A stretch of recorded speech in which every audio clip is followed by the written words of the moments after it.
The old house at the end of Hollow Creek Road had been abandoned for as long as I could remember. It stood there like a forgotten relic, its paint peeling, its windows black and lifeless. The townsfolk never spoke of it, not even in hushed whispers. It was as if the house did not exist in their minds, as though acknowledging it would bring something terrible upon them. But for me, it was an obsession. Every time I walked past it, I felt something watching me from the shadows within. A presence, an invitation, a warning. I don't know what compelled me that night. Maybe it was boredom. Maybe it was the way the full moon hung low in the sky, casting eerie shadows across the overgrown yard. Or maybe it was the whisper I thought I heard when I stopped in front of the rusted iron gate.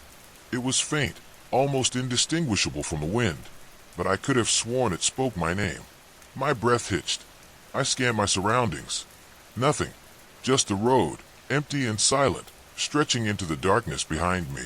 My heart pounded as I pushed open the gate. It groaned in protest, rust flaking off as I stepped inside. The overgrown grass swallowed my feet with each step, as though the earth itself didn't want me to proceed. The front door loomed before me, slightly ajar, as if it had been waiting. The air around me felt heavier, thick with something unseen but undeniably present. I reached out, my fingers trembling, and nudged the door open. The inside was worse than I had imagined. Dust coated every surface, the air thick with the scent of rot and something else, something metallic. The floor creaked beneath my weight, and I hesitated, listening. Silence. Too much silence. Even the wind that had howled outside was now absent, as if the house had swallowed all sound. I took a cautious step forward, the old wood groaning beneath my feet. A shiver ran down my spine as I passed the decaying furniture, the faded wallpaper peeling in long, curling strips. My eyes caught a staircase leading upwards, its steps worn and splintered. A strange sensation crept over me, a feeling that something was up there, something waiting. The whisper returned, clearer this time, just beyond my ear. It wasn't the wind. It wasn't my imagination. It was a voice, low and rasping, calling my name. I turned sharply, my breath catching. The room behind me was empty, but the feeling of being watched intensified. My fingers curled into fists, nails biting into my palms. I should leave. I should turn around and walk out the way I came. But my feet didn't move. Instead, I found myself climbing the stairs, each step groaning louder than the last, as if warning me to stop. The hallway upstairs was worse than the rooms below. The walls were smeared with something dark, almost black in the dim light. The air was thick with the stench of decay. My eyes landed on a door at the end of the hall. Unlike the others, which were left open, this one was closed. Locked even. A strange sensation stirred in my chest, something between dread and compulsion. I pressed my hand against the door. It was ice cold beneath my palm. My breathing grew shallow as I twisted the knob. Locked. I hesitated, then knocked. The sound echoed down the hall. Silence. Then, a scraping noise from the other side. My pulse slammed against my ribs. I took a step back, my mind screaming at me to run. But the door creaked open. The darkness inside was suffocating. It seemed to stretch endlessly, swallowing the weak moonlight that filtered in from the hallway. My hand trembled as I reached for my phone, its flashlight barely piercing the void. Something moved at the edge of the beam, just a flicker, barely there. I swallowed hard, stepping inside. The floor was damp. My shoes made a sickening squelching sound. The air was colder than anywhere else in the house, pressing against me like unseen hands. I swung the light around, my breath hitching when it landed on the far wall. Words were carved into the wood, deep and jagged, as if scratched by something inhuman. Don't look at it. The whisper came again, but this time, it wasn't calling my name. It was a plea, a desperate, terrified whisper. Don't turn around. The hairs on my neck stood on end. My breath came in shallow gasps. I felt it now behind me. A presence. Heavy. Looming. The temperature plummeted, ice crawling up my spine. My body refused to move. My mind screamed at me to run, to get out, to never look back. But then I heard the breathing, right behind me. Slow. Raspy. A cold breath brushed against my ear. I ran. I don't remember turning.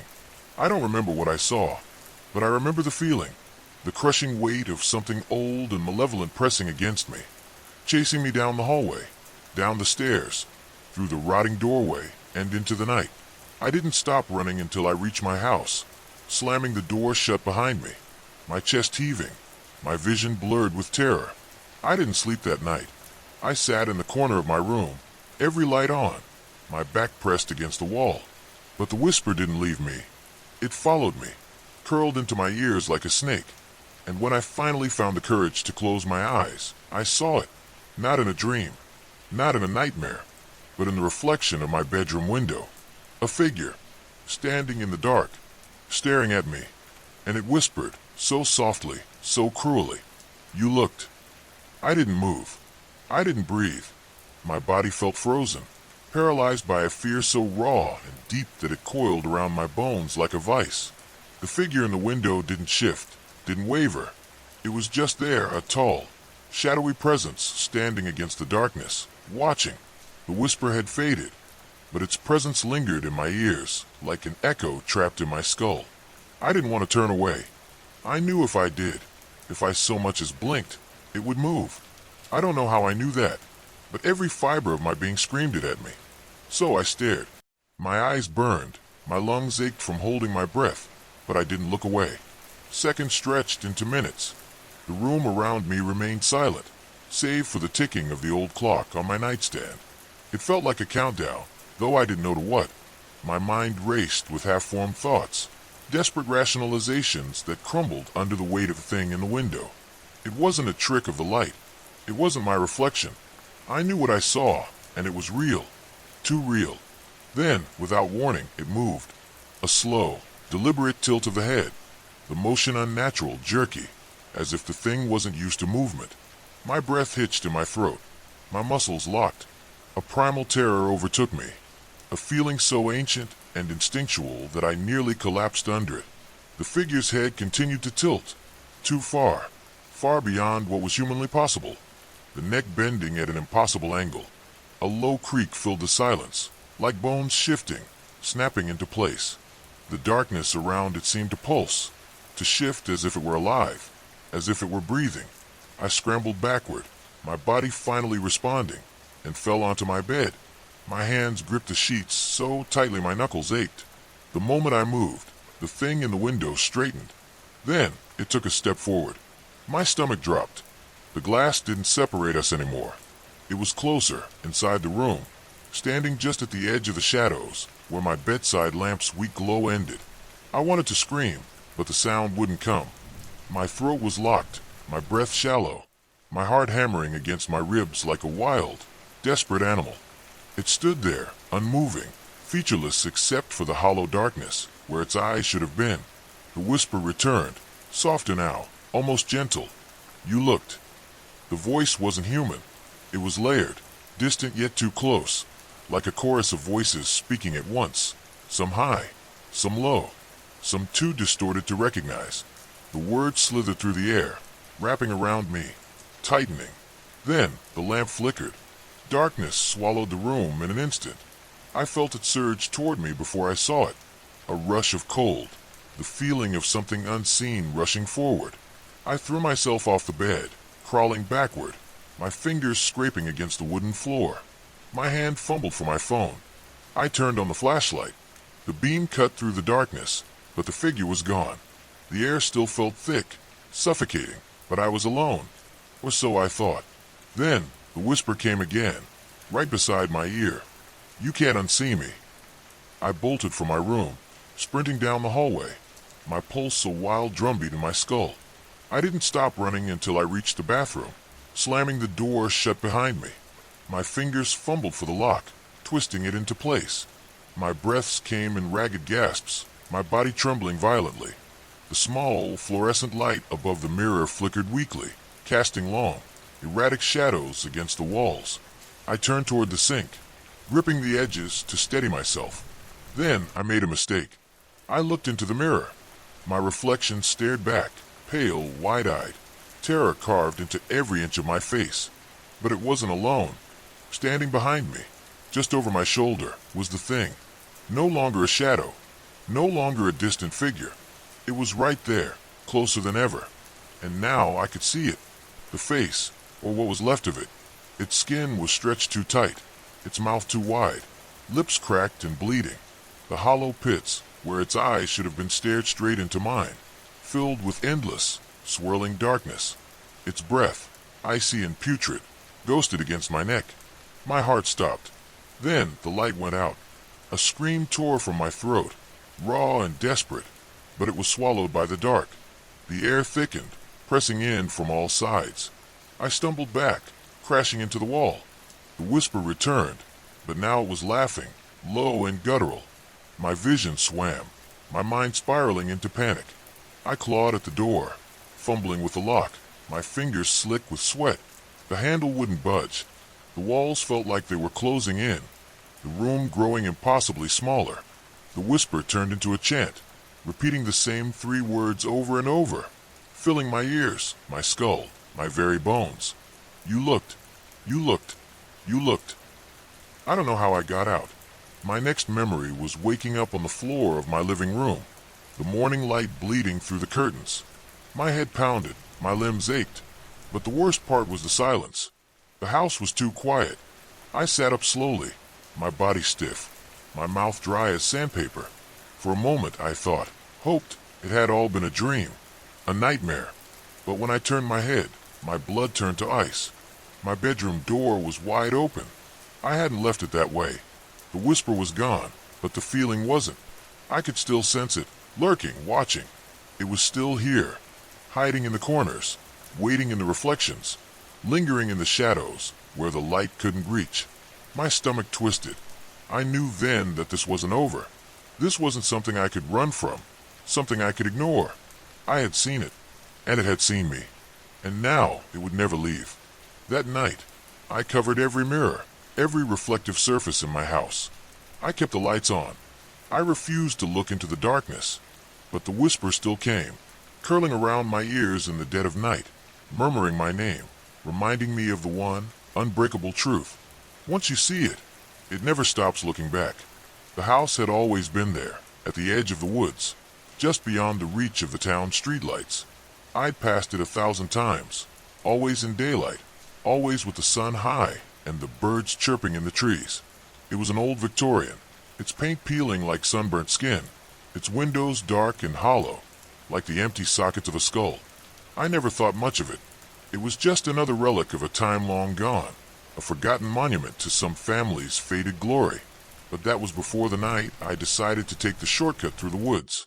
Before I heard the whispers, it started with a sound, faint but unmistakable, like the rustle of dry leaves underfoot. I stopped, my breath catching in my throat, and turned toward the source. The woods were silent, save for the occasional creak of branches swaying in the wind. I told myself it was nothing, just my imagination playing tricks on me. But then it came again, louder this time, a low, guttural murmur that seemed to rise from the ground itself. My heart pounded in my chest, each beat echoing in my ears like a drum. I took a step back, my eyes scanning the shadows, searching for something, anything, that could explain the noise. But there was nothing, just the trees, the gnarled limbs twisting toward the sky, and the darkness, thick and impenetrable. I turned to leave, to retrace my steps and take the long way home, but something stopped me. A voice, soft and melodic, called out from the direction of the house. It was faint, barely more than a whisper, but it was enough to freeze me in place. My skin prickled, the hairs on the back of my neck standing on end. I told myself to run, to get as far away from that place as I could, but my feet wouldn't move. It was as if the voice had wrapped itself around me, pulling me closer, drawing me in. Against my better judgment, I took a step forward, then another, until I was standing at the edge of the property, staring up at the house.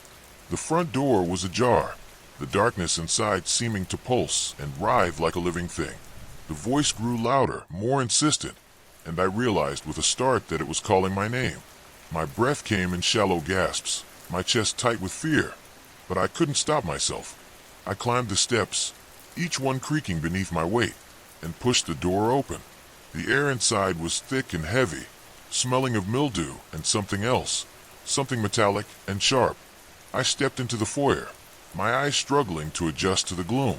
The walls were lined with portraits, their eyes following me as I moved deeper into the house. The voice led me to a staircase, its steps warped and splintered with age. I climbed slowly, my hand gripping the banister so tightly my knuckles turned white. The second floor was even darker than the first, the shadows so dense they seemed to swallow the light from my phone. I followed the voice down a narrow hallway, my footsteps muffled by the thick carpet underfoot. The air grew colder with each step, my breath visible in the dim light. I reached the end of the hall and found myself standing in front of a door, its surface scarred with deep gouges, as if something had tried to claw its way out. The voice was coming from behind the door, soft and pleading, begging me to open it. My hand trembled as I reached for the knob, my mind screaming at me to stop, to turn back, but I couldn't. I turned the knob and pushed the door open, the hinges groaning in protest. The room was small, its walls covered in peeling wallpaper, the floor littered with broken furniture and shattered glass. In the center of the room was a chair, its back to me, and sitting in the chair was a figure, its head bowed as if in prayer. The voice stopped, the silence that followed so complete it was deafening. I took a step forward, my heart pounding so loudly I was sure the figure could hear it. "Hello," I whispered, my voice barely audible. The figure didn't move. I took another step, then another, until I was close enough to reach out and touch it. My hand hovered in the air, trembling, as I reached for the figure's shoulder. The moment my fingers made contact, the figure's head snapped up, and I stumbled back, a scream caught in my throat. Its face was a twisted mask of agony, its eyes wide and unseeing, its mouth stretched in a silent scream. I turned to run, but the door slammed shut behind me, the sound echoing through the room like a gunshot. I spun around, my back pressed against the door, my eyes darting around the room for another way out. The figure was gone, the chair empty, but the air was thick with the scent of decay. I fumbled for the doorknob, my hand slick with sweat, but it wouldn't turn. The room seemed to close in around me, the walls pressing closer, the shadows deepening. I could hear the whispers again, louder now, more urgent, and I realized with a sinking feeling that they weren't coming from the room. They were coming from inside my head. I don't know how long I stood there, trapped in that room, the whispers growing louder and more insistent with each passing second. I don't know how I finally managed to wrench the door open and stumble out into the hallway. I don't even remember running down the stairs and out of the house, the cold night air hitting me like a slap. All I know is that I made it home, my body trembling, my mind racing with questions I couldn't answer.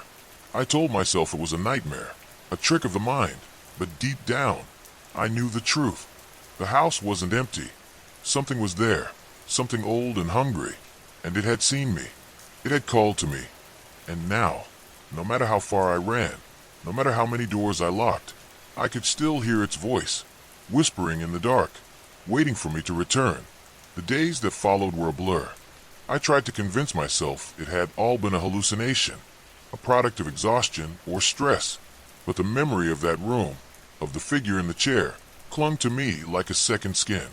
I couldn't shake the feeling that I was being watched, that something was following me, just out of sight. Every shadow seemed to move when I turned my head. Every creak of the floorboards sounded like footsteps. I stopped sleeping, afraid of what I might see if I closed my eyes. The whispers never stopped, their voices growing louder, more insistent, until I could barely hear my own thoughts. I tried to distract myself, to focus on anything but the house and the thing that lived inside it, but it was no use. The house was always there, lurking at the edge of my mind, its dark windows staring at me like accusing eyes. I started to notice things, small things at first, that I couldn't explain. Objects would move when I wasn't looking, their new positions just slightly off from where I'd left them. My reflection in the mirror would sometimes flicker, its expression twisted into something unrecognizable. And then there were the dreams. Every night, without fail, I would find myself back in that room, standing in front of the chair, the figure's head slowly rising to meet my gaze. I would wake up screaming, my sheets soaked with sweat, the whispers still echoing in my ears. I knew I couldn't keep going like this. I was losing myself, piece by piece. to whatever was in that house. I had to go back, to confront it, to find out what it wanted from me. The thought filled me with dread, but I knew I didn't have a choice. If I didn't, it would keep pulling me back, bit by bit, until there was nothing left of me. The night I returned to the house, the air was thick with the promise of rain. The moon hung low in the sky, its pale light casting long shadows across the ground. I stood at the edge of the woods, staring up at the house, its silhouette looming against the dark sky. My heart pounded in my chest, each beat a reminder of the danger I was walking into. But I couldn't turn back. I had to know. I crossed the property slowly, my footsteps muffled by the thick grass. The house seemed larger up close, its walls stretching up into the night like the sides of a tomb. The front door was still ajar, just as I'd left it, the darkness inside seeming to pulse and writhe. I took a deep breath, my hand trembling as I reached for the door. The moment I stepped inside, the air grew colder, the whispers rising to a deafening crescendo. I clenched my fists, my nails digging into my palms, and forced myself to move forward. The foyer was just as I remembered it, the portraits on the walls watching me with their hollow eyes. I could feel their gaze on me, heavy and accusing, as I made my way to the staircase. The steps creaked beneath my weight, the sound echoing through the empty house. I climbed slowly, my hand gripping the banister so tightly my knuckles turned white. The second floor was even darker than before, the shadows so thick they seemed to swallow the light from my flashlight. I followed the hallway, my footsteps muffled by the thick carpet, until I reached the door at the end. It was just as I'd left it, the surface scarred with deep gouges, the air around it cold and heavy. I stood there for a moment, my hand hovering over the knob, my heart pounding in my chest. The whispers were louder now, more urgent, their voices overlapping in a chaotic symphony. I took a deep breath, my fingers closing around the knob, and pushed the door open. The room was empty, the chair sitting in the center, its back to me. The air was thick with the scent of decay, the walls seeming to close in around me. I stepped inside, my flashlight casting long shadows across the floor. The whispers grew louder, their voices rising to a fever pitch, and I realized with a start that they were coming from the chair. I took a step forward, then another, until I was close enough to reach out and touch it. My hand trembled as I reached for the back of the chair, my breath catching in my throat. The moment my fingers made contact, the room seemed to shift, the walls twisting and warping around me. The air grew colder, the whispers rising to a deafening roar. I stumbled back, my flashlight falling from my hand and clattering to the floor. The light flickered, casting the room in a series of disjointed images, and I realized with a sinking feeling that I wasn't alone. The figure was there, standing in the corner, its head bowed, its face hidden in shadow. I could feel its gaze on me, heavy and accusing, and I knew with a certainty that chilled me to the bone that it had been waiting for me. I turned to run, but the door slammed shut behind me, the sound echoing through the room like a gunshot. I spun around, my back pressed against the door, my eyes darting around the room for another way out. The figure was gone, the corner empty, but the air was thick with the scent of decay. I could hear the whispers again, louder now, more insistent, and I realized with a sinking feeling that they weren't coming from the room.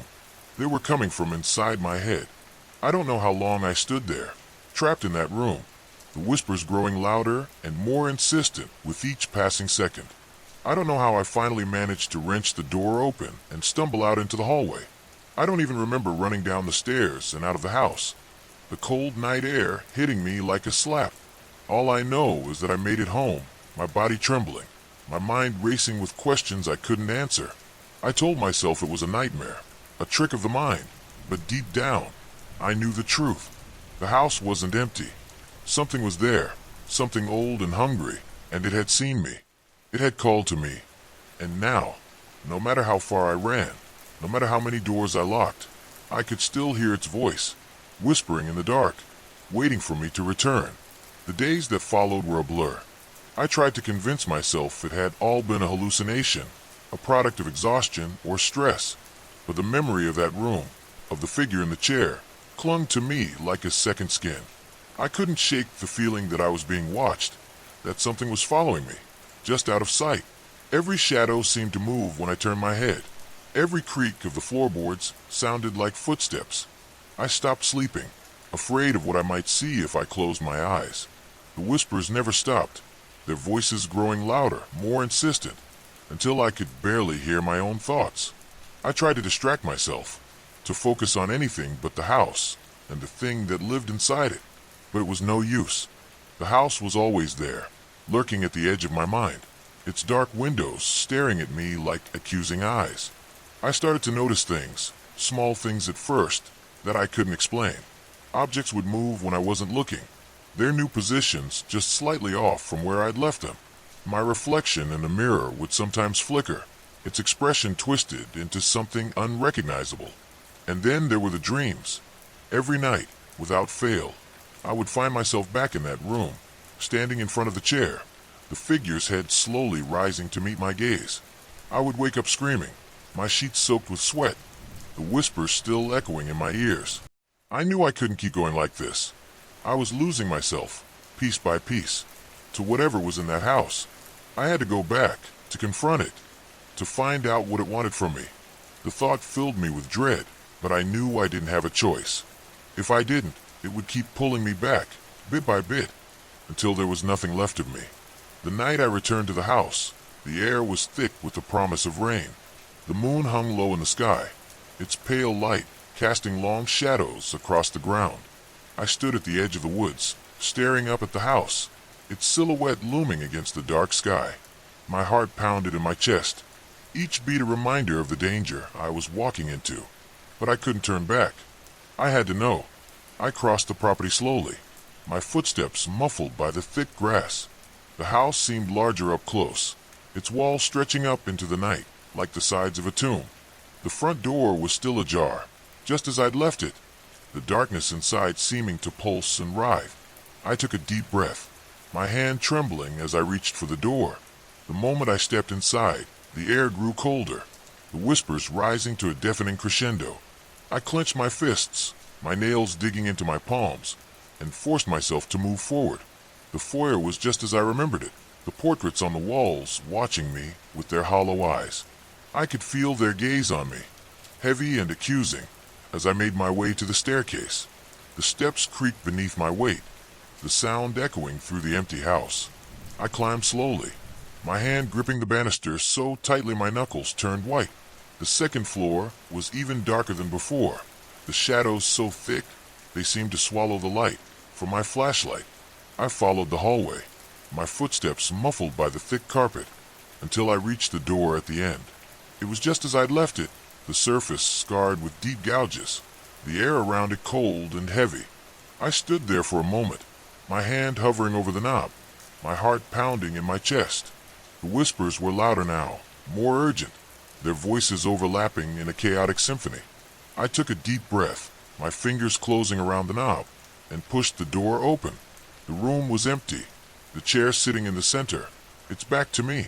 The air was thick with the scent of decay, the walls seeming to close in around me. I stepped inside, my flashlight casting long shadows across the floor. The whispers grew louder, their voices rising to a fever pitch, and I realized with a start that they were coming from the chair. I took a step forward, then another, until I was close enough to reach out and touch it. My hand trembled as I reached for the back of the chair, my breath catching in my throat. The moment my fingers made contact, the room seemed to shift, the walls twisting and warping around me. The air grew colder, the whispers rising to a deafening roar. I stumbled back, my flashlight falling from my hand and clattering to the floor. The light flickered, casting the room in a series of disjointed images, and I realized with a sinking feeling that I wasn't alone. The figure was there, standing in the corner, its head bowed, its face hidden in shadow. I could feel its gaze on me, heavy and accusing, and I knew with a certainty that chilled me to the bone that it had been waiting for me. I turned to run, but the door slammed shut behind me, the sound echoing through the room like a gunshot. I spun around, my back pressed against the door, my eyes darting around the room for another way out. The figure was gone, the corner empty, but the air was thick with the scent of decay. I could hear the whispers again, louder now, more insistent. and I realized with a sinking feeling that they weren't coming from the room. They were coming from inside my head. I don't know how long I stood there, trapped in that room, the whispers growing louder and more insistent with each passing second. I don't know how I finally managed to wrench the door open and stumble out into the hallway. I don't even remember running down the stairs and out of the house, the cold night air hitting me like a slap. All I know is that I made it home, my body trembling, my mind racing with questions I couldn't answer. I told myself it was a nightmare, a trick of the mind, but deep down, I knew the truth. The house wasn't empty. Something was there. I never believed in ghosts. The idea always seemed like a relic of childhood fears, something you leave behind when you grow up and understand how the world really works. But now, after everything that has happened, I can't explain what I saw in any other way. I keep telling myself it wasn't real, that it was all in my head, that my mind was playing tricks on me. But when I close my eyes, I still see it. I still hear it. And worst of all, I still feel it watching me. It started when I moved into the old house at the edge of town.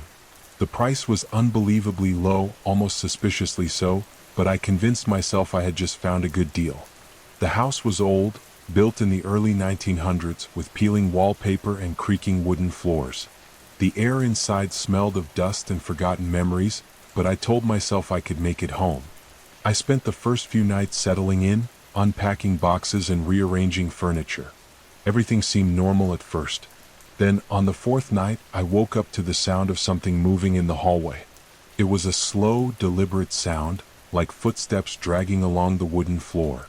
My heart pounded as I lay there, frozen in bed, listening. I told myself it was just the house settling, that old houses made noises all the time. But then I heard the distinct creak of my bedroom door as it shifted slightly, as if someone was standing just outside, hesitating. I held my breath, straining to hear, but the silence stretched on endlessly. I finally mustered the courage to get up and check. The hallway was empty. My bedroom door was slightly ajar, though I knew for certain I had closed it before going to bed. I shook it off and went back to sleep, telling myself I was imagining things. The next night, I woke up again, this time to the sound of whispering. It was faint, almost imperceptible, like someone was speaking just beneath their breath. I sat up, my skin prickling with unease. The sound wasn't coming from outside, it was inside my room. I reached for my phone and turned on the flashlight, sweeping it across the room. The light revealed nothing out of the ordinary, just the familiar shape of my furniture casting long, distorted shadows. The whispering stopped the moment I turned on the light. I didn't sleep after that. As the days passed, the occurrences became more frequent. Doors that I knew I had locked were found wide open. Objects moved from one place to another when I wasn't looking. The whispering returned, sometimes closer, sometimes further away, but always just quiet enough that I couldn't make out the words. I started to feel like I wasn't alone, even in broad daylight. I would catch glimpses of movement in the corner of my eye, but every time I turned to look, there was nothing there.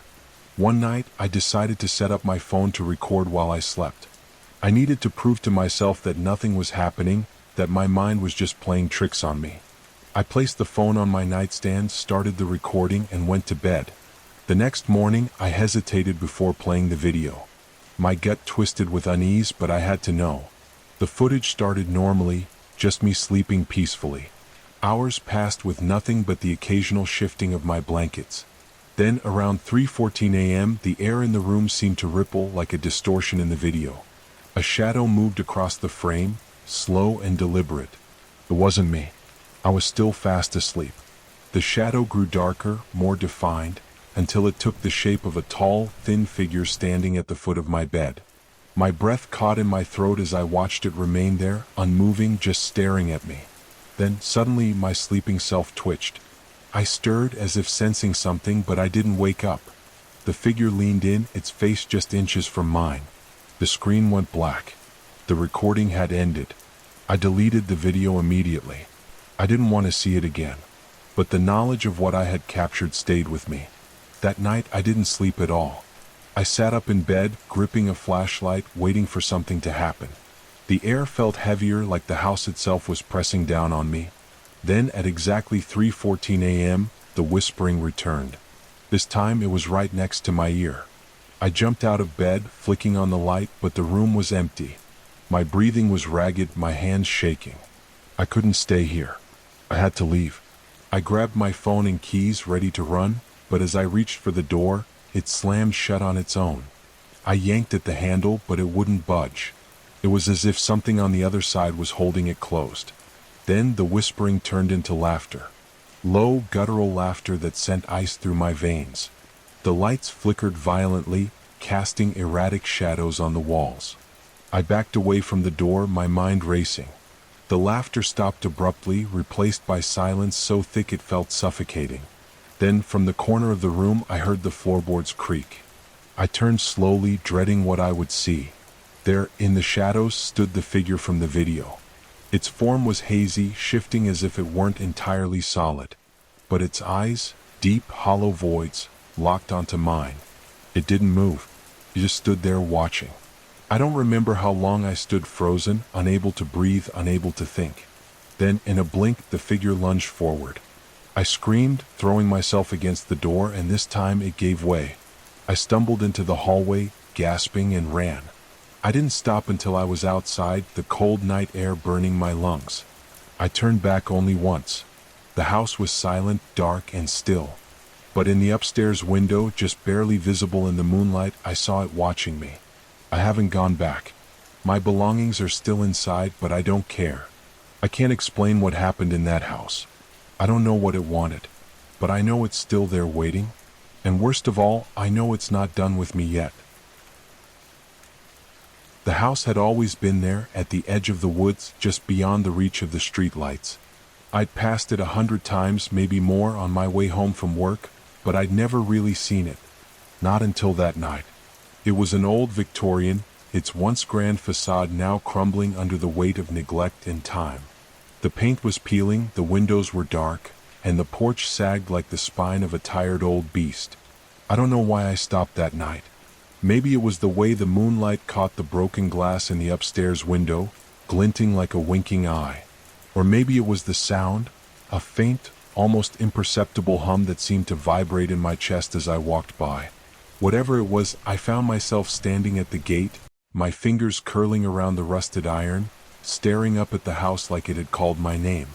The gate creaked open with a groan that made my skin crawl, but I stepped through anyway. The air was different here, thicker, as if the house had its own atmosphere. The grass beneath my feet was overgrown, each step crunching faintly against the dry blades. I told myself I was just curious, that I'd take a quick look and leave. But the closer I got to the porch, the harder it was to turn back. The front door was slightly ajar, the darkness beyond it yawning wide like a mouth waiting to swallow me whole. I hesitated, my hand hovering over the doorknob, my breath coming in shallow bursts. Something inside me screamed to run, to leave this place and never look back. But another part of me, a deeper, darker part, whispered that I needed to see what was inside. The door swung open with a soft creak, and I stepped into the foyer. The air was cold, colder than it should have been, and it smelled of damp wood and something else, something metallic like blood.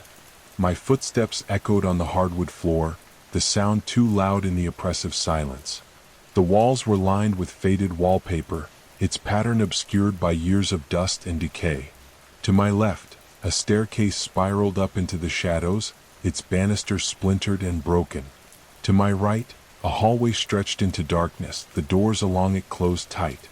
I felt like I was being watched, though I couldn't see anyone. The sensation was so strong that I spun around, half expecting to find someone, or something, standing behind me. But there was nothing. Just the empty foyer and the faint hum that seemed to grow louder the deeper I went. I moved toward the staircase, my hand brushing against the wall for balance. The wood was rough beneath my fingers, the texture wrong somehow, as if it were alive. I shook the thought away and started up the stairs, each step groaning under my weight. The second floor was even darker than the first, the only light coming from the broken window at the end of the hall. The hum was louder here, almost a vibration in my skull, and I realized it wasn't a sound at all. It was a feeling, a presence, something that didn't belong in this world. My heart was pounding now, my breath coming in short, panicked gasps. I wanted to leave, but my legs kept moving, carrying me toward the last door at the end of the hall. The door was different from the others. It was newer, the wood still smooth and unblemished, the brass handle gleaming in the dim light. I reached for it, my hand trembling, and turned the knob. The door opened silently, revealing a room that shouldn't have existed. The walls were covered in mirrors, their surfaces cracked and fogged, reflecting my image back at me in fractured pieces. In the center of the room was a chair, its high back facing me. And on the floor, drawn in what looked like chalk, was a circle filled with symbols I didn't recognize. The hum was deafening now, a roar in my ears that made it hard to think. I took a step into the room, my reflection warping and twisting in the mirrors, and that's when I saw it. The chair was moving. Slowly, almost imperceptibly, it was turning toward me. I froze, my blood turning to ice in my veins. The hum grew louder, more insistent, and I realized it wasn't coming from the room. It was coming from me. My reflection in the mirrors was wrong. My face was pale, my eyes wide with terror, but there was something else there too. Something behind me, just out of sight. I spun around, but there was nothing there. When I turned back to the mirrors, the chair was facing me, and it wasn't empty anymore. The figure sitting in it was indistinct, a shadowy outline that seemed to shift and change as I stared at it. Its head was tilted to the side, as if it were studying me, and I felt a wave of nausea roll over me. The symbols on the floor began to glow, a faint, sickly light that pulsed in time with the hum. I tried to back away, but my feet were rooted to the spot. The figure leaned forward, its form solidifying, and I realized with a jolt of horror that it wasn't a stranger. It was me. Or at least it looked like me. But its eyes were wrong, black and empty, like voids that sucked in the light. It smiled, a slow, cruel smile that made my stomach churn, and then it spoke. "You shouldn't have come here," it said, its voice a perfect mimicry of my own. The words sent a shiver down my spine, and I finally found the strength to move. I turned and ran, my feet slamming against the floor as I bolted down the hall. The hum was a roar now, a cacophony that threatened to split my skull. I didn't look back, didn't dare to. I just ran down the stairs, through the foyer, and out the door. The cold night air hit me like a slap, but I didn't stop. I ran until my lungs burned and my legs gave out, collapsing on the sidewalk a block away from the house. I lay there for what felt like hours, my heart pounding, my breath coming in ragged gasps. When I finally looked up, the house was gone. In its place was an empty lot, overgrown with weeds and littered with debris. I stared at it, my mind reeling, trying to make sense of what had just happened. But deep down, I knew. The house was still there. I could feel it like a weight pressing down on my chest. And I knew it wasn't done with me. Not yet. The days that followed were a blur. I tried to convince myself it had been a nightmare, some twisted figment of my imagination brought on by stress or exhaustion. But the memory of that house, its oppressive silence, the hum that wasn't a sound, the thing in the chair, refused to fade. It clung to me like a second skin, a constant reminder that something had shifted in my world, something I couldn't explain. I avoided the street where the house had been, taking long, circuitous routes home just to steer clear of it. But no matter how far I went, I couldn't shake the feeling that it was still there, waiting for me. And then one night I heard it again. I was lying in bed, staring at the ceiling, when the hum started. It was faint at first, barely audible, but it grew louder with every passing second. My heart began to race, my palms slick with sweat. I told myself it was just my mind playing tricks on me, but deep down, I knew better. The hum wasn't coming from outside. It was inside me, vibrating in my chest, in my skull, in the very marrow of my bones. I sat up, my breath coming in shallow gasps, and that's when I saw it. Across the room, in the corner where the shadows were deepest, something moved. It was subtle, just a flicker of darkness, but it was enough to make my blood run cold. I reached for the lamp on my nightstand, my fingers fumbling for the switch, but before I could turn it on, the hum stopped. The silence was deafening. I sat there, frozen, my hands still on the lamp, waiting for something to happen. But the room was still, the shadows motionless. I told myself I'd imagined it, that my mind was still reeling from what had happened at the house. But as I lay back down, I couldn't shake the feeling that I wasn't alone. The air felt heavier, the darkness thicker, as if something had slipped into the room while I wasn't looking. I closed my eyes, trying to will myself to sleep, but every time I drifted off, I was jolted awake by the sound of footsteps. They were soft, almost imperceptible, but they were there, moving across the floor, circling my bed, stopping just inches from my face. I kept my eyes shut, too afraid to look, too afraid to confirm what I already knew. Whatever had been in that house was here now, and it wasn't going to leave. The next morning, I woke up exhausted, my body aching as if I'd spent the night running. The room was empty, the shadows just shadows, but the feeling of being watched lingered. I tried to go about my day as usual, but everything felt off. The world seemed dimmer, as if the colors had been drained from it, and the hum was always there, just beneath the surface, waiting to rise again. I couldn't focus at work, my mind constantly drifting back to the house, to the thing in the chair. By the time I got home, I was a wreck. I poured myself a drink, hoping to calm my nerves, but the alcohol did nothing to dull the fear gnawing at the edges of my mind. I knew I couldn't keep living like this, jumping at every sound, every shadow. I had to do something. But what? That night, the hum returned. It was louder this time, more insistent, and I knew I couldn't ignore it. I got out of bed, my legs trembling, and followed the sound to the living room. The air was thick, almost suffocating, and the shadows seemed to pulse with a life of their own. I stood in the center of the room, my heart pounding, and that's when I saw it. In the corner, where the light from the street lamp outside barely reached, the shadows were shifting, coalescing into a shape I recognized. It was the chair. The same chair from the house, its high back facing me, the symbols on the floor glowing faintly around it. I wanted to run, to scream, to do anything but stand there, but my body wouldn't obey. I was rooted to the spot, my eyes fixed on the chair as it began to turn. The figure was there again, its form indistinct, its eyes black and empty. It smiled that same cruel smile, and I felt a wave of nausea roll over me. "You shouldn't have run," it said, its voice a perfect mimicry of my own. The words sent a shiver down my spine, and I finally found the strength to move. I turned and bolted for the door, my hands fumbling with the lock. I didn't stop to grab my keys or my phone. I just ran, my bare feet slapping against the pavement as I fled into the night. The streets were empty, the air cold against my skin, but I didn't care. I just needed to get away, to put as much distance between myself and that thing as possible. I don't know how long I ran, but by the time I stopped, I was miles from home. My lungs were burning, my legs trembling with exhaustion, but the fear still coursed through me like a live wire. I looked around, trying to get my bearings, and that's when I saw it. The house. It was there, at the end of the street, its silhouette looming against the night sky. I stared at it, my mind reeling, trying to make sense of how it could be here, so far from where it had been before. But deep down, I knew. The house wasn't bound by the same rules as the rest of the world. It moved, it shifted, it followed. And it wasn't going to let me go. I stood there, frozen, as the hum started again. It was louder now, more intense, and I realized it wasn't just in my head. It was coming from the house, from the shadows that seemed to writhe and twist around it. I wanted to run, to leave this place and never look back, but I knew it wouldn't matter. The house would find me again. It always did. And so, with a sense of dread that settled deep in my bones, I started walking toward it.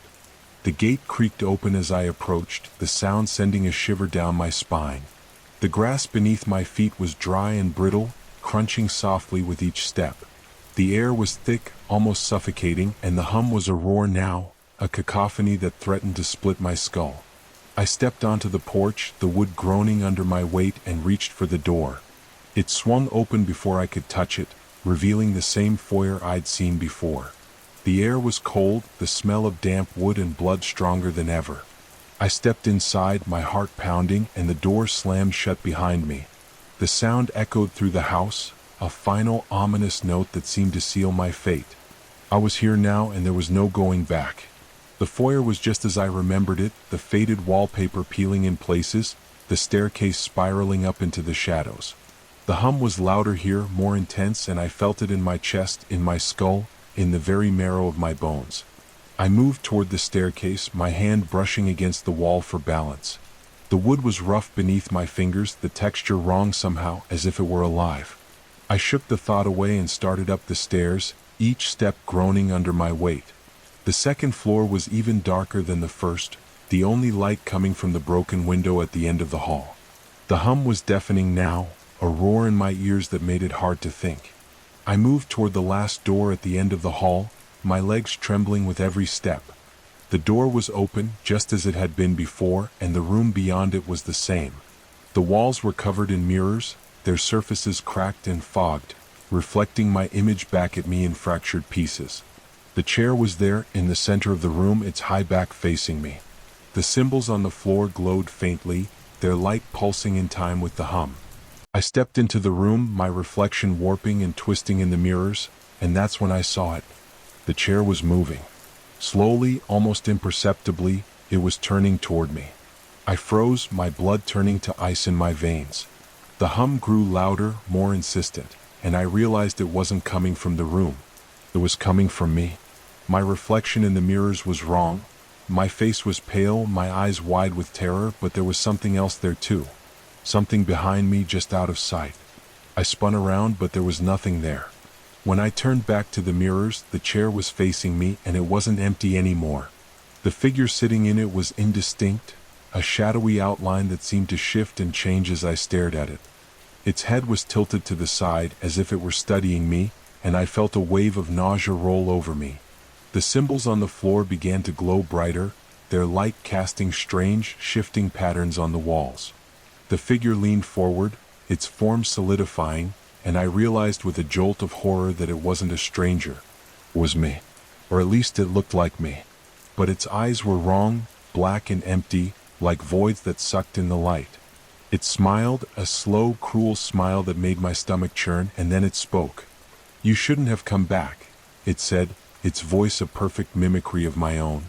The words sent a shiver down my spine, and I finally found the strength to move. I turned and ran, my feet slamming against the floor as I bolted down the hall. The hum was a roar now, a cacophony that threatened to split my skull. I didn't look back, didn't dare to. I just ran down the stairs, through the foyer, and out the door. The cold night air hit me like a slap, but I didn't stop.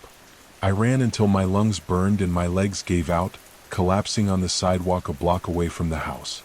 I lay there for what felt like hours, my heart pounding, my breath coming in ragged gasps. When I finally looked up, the house was gone.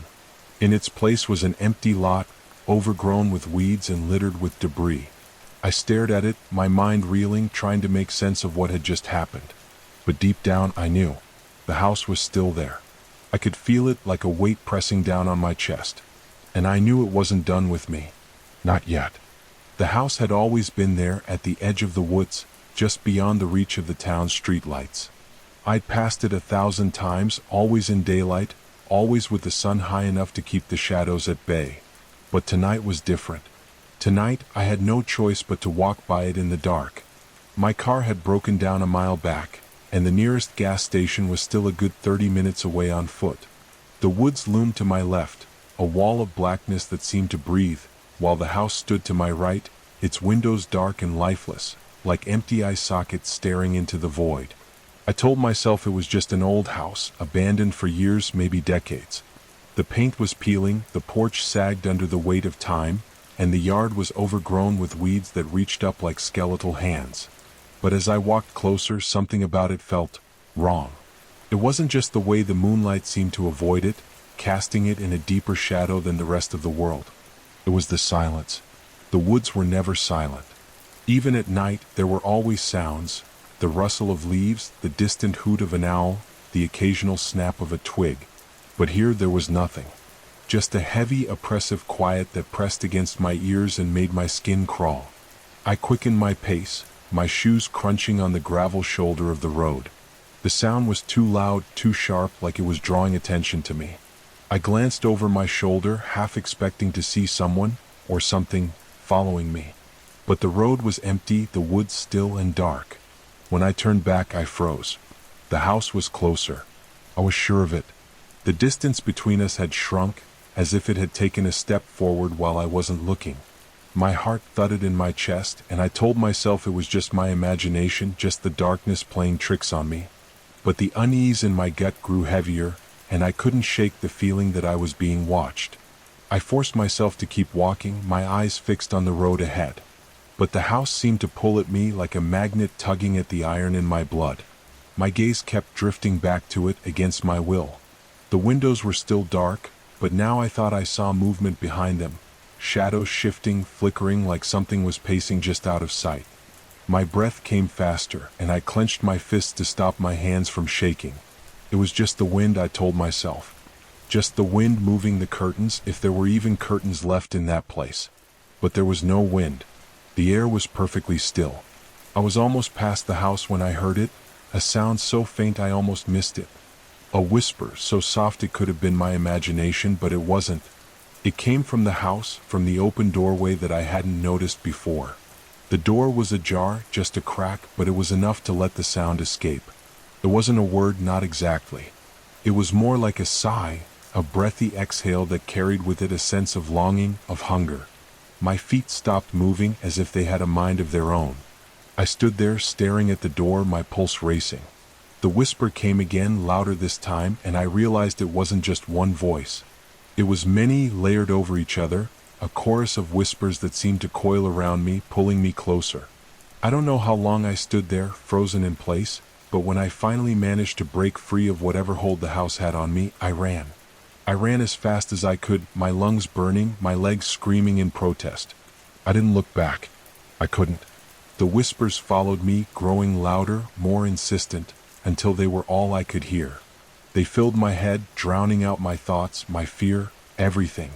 I didn't stop until I reached the gas station, its fluorescent lights a harsh, blinding relief after the darkness of the road. I collapsed against the wall, gasping for air, my whole body trembling. The attendant inside gave me a strange look when I stumbled through the door, but I didn't care. I just needed to be around people, around light, around anything that wasn't that house. I bought a bottle of water and sat in the corner, trying to calm my racing heart. The whispers were gone now, but the memory of them lingered, like an echo in the back of my mind. I told myself it was over, that I was safe. But deep down, I knew it wasn't true. The house was still out there waiting, and it wasn't done with me. I don't know why I went back. Maybe it was curiosity, or maybe it was something else, something darker, something I couldn't name. But the next night, I found myself standing in front of the house again, staring at that open door. The whispers were there, faint but unmistakable, calling to me. I told myself I wouldn't go in, that I would just look, just satisfy my curiosity and leave. But as I stepped onto the porch, the wood creaking under my weight, I knew I was lying to myself. The house wanted me inside, and I wasn't sure I had the strength to resist. The air inside was thick, heavy with the scent of dust and decay. The floorboards groaned with every step I took, and the walls seemed to close in around me, the shadows deepening as I moved further into the house. The whispers grew louder, more urgent, and I realized they were coming from upstairs. My feet moved on their own, carrying me toward the staircase. Each step felt like a mistake, like I was walking into a trap, but I couldn't stop. The whispers were inside my head now, guiding me, pulling me forward. The upstairs hallway was narrow, the walls lined with doors that hung open just enough to reveal the darkness within. The whispers were coming from the last door at the end of the hall. I could feel them now, not just in my ears but in my chest, in my bones. They were a part of me, and I was a part of them. I reached for the door, my hand trembling, and pushed it open. The room was empty, except for a single mirror hanging on the far wall. It was old, the glass cracked and cloudy, but I could still see my reflection in it. Or at least, I thought it was my reflection. The figure in the mirror looked like me, but there was something wrong with its eyes. They were too dark, too deep, like pits that went on forever. And then it smiled, a slow, cruel smile that sent a chill down my spine. The whispers stopped, and for a moment there was silence. And then the figure in the mirror reached out, its hand breaking through the glass, and grabbed me. I don't remember what happened after that. I woke up in my bed, the sun streaming through the windows, and told myself it had all been a dream. But the cuts on my arm, thin and precise, told a different story. And the whispers, they're still there in the back of my mind, waiting. I don't know what they want, but I know they're not done with me. And I know I'll have to go back to the house. So, the cuts on my arm were a constant reminder, thin and jagged like the edges of broken glass. They didn't hurt, not exactly, but they itched in a way that made my skin crawl, as if something beneath the surface was stirring, waiting to break free. I tried to convince myself it was nothing, that I'd somehow cut myself in my sleep, but deep down, I knew better. The house had marked me. It had claimed me. And no matter how hard I tried to forget, the whispers in my mind wouldn't let me. They were always there, a low, insistent hum that grew louder whenever I closed my eyes, like a song I couldn't get out of my head. Days passed and I tried to go back to my normal life. I went to work, I ate meals, I pretended to sleep. But the house was always there, lurking at the edges of my thoughts, its dark windows and sagging porch haunting my dreams. I'd wake up in the middle of the night, drenched in sweat, convinced I was back in that room, staring into the mirror, watching that thing that looked like me but wasn't, reach out and grab me. The cuts on my arm would throb, and the whispers would grow louder, more urgent, until I thought I'd go mad. I tried to resist. I really did. I told myself I'd never go back, that I'd stay away from the house no matter what. But the longer I stayed away, the worse it got. The whispers became screams, tearing through my mind like a hurricane, and the cuts on my arm began to spread, thin lines branching out like veins. I couldn't eat, couldn't sleep, couldn't think. The house was calling me, and I knew I couldn't ignore it forever. It was a Thursday night when I finally gave in. I don't know why I chose that night, but something about the darkness felt different, heavier, like the air itself was alive and watching. I drove to the edge of town, my hands gripping the steering wheel so tightly my knuckles turned white. The road was empty, the woods a wall of blackness on either side. When I reached the house, I parked my car on the shoulder and sat there for a long time, staring at the sagging porch and the open door. The whispers were louder now, almost deafening, and I knew there was no turning back. I stepped out of the car, the gravel crunching under my feet, and walked toward the house. The air was thick, almost suffocating, and the silence was so complete it felt like the world itself was holding its breath. The door was still ajar, just as I'd left it, and the darkness inside seemed to pulse, like a living thing. I hesitated for a moment, my heart pounding in my chest, and then I stepped inside. The house was different this time. The air was colder, the shadows deeper, and the sense of wrongness was so strong it made my stomach churn. The floorboards creaked under my feet, the sound echoing through the empty rooms like a scream. The whispers were everywhere now, filling the air, filling my head, and I realized they weren't just voices. They were memories, fragments of lives that had been swallowed by the house, their stories twisted and broken until all that was left was this endless, hungry noise. I moved through the house like a sleepwalker, my feet carrying me toward the staircase. The walls seemed to close in around me, the shadows pressing against my skin, and I could feel the house breathing, its pulse slow and steady, like the heartbeat of some great, slumbering beast. The stairs groaned under my weight, each step a struggle, as if the house itself was trying to hold me back. But I couldn't stop. The whispers were guiding me, pulling me forward, and I knew I had to reach the room at the end of the hall.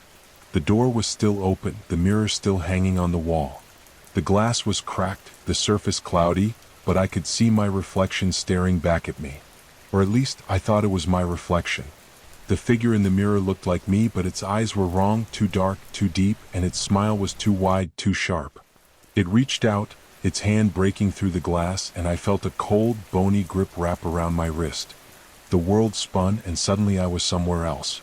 The room was gone, the house was gone, and I was standing in a place that shouldn't exist. The ground beneath my feet was black and slick, like oil, and the air was thick with the stench of decay. The sky, if it could even be called a sky, was a swirling mass of darkness, shot through with streaks of red and purple that pulsed like veins. The whispers were louder here, more coherent, and I realized they were telling me a story about the house and the things that lived inside it. They told me about the first people who had lived here, a family who had built the house with their own hands, only to be consumed by the darkness that had always been there, waiting. They told me about the others who had come after, drawn to the house by some unseen force, only to be swallowed whole. And they told me about the mirror, the gateway to this place, where the house kept its secrets and its prisoners. I tried to pull away, to break free of the thing that held me, but its grip was like iron. The figure in the mirror, the thing that looked like me but wasn't, smiled that cruel, sharp smile and pulled me closer. The whispers grew louder, more insistent, and I realized they weren't just telling me a story. It started with a noise. A soft, persistent tapping against my bedroom window. At first, I thought it was just the wind, a branch knocking against the glass in the middle of the night. But as the tapping continued in steady intervals, I felt something cold creep into my spine. It wasn't random like the wind. It had a rhythm, a deliberate pattern. I turned over in bed, listening. My room was dark, but the pale light of the moon streamed in through the curtains, casting a dim glow over the furniture. The tapping stopped. I held my breath, waiting for it to start again, but there was only silence now. I sighed, shaking my head at my own paranoia. It was probably just my imagination. I pulled the blankets up to my chin, trying to ignore the uneasy feeling coiling in my stomach. Sleep came slowly, restless, and filled with strange, shadowy dreams. The next morning, I almost forgot about the tapping. Almost. As I was getting ready, I glanced toward the window and noticed something that sent a shiver through my body. There were faint smudges on the glass. Not like condensation, not like fingerprints. These marks were different, long, thin streaks that started near the top of the window and dragged downward. My fingers trembled as I touched them. They were on the outside.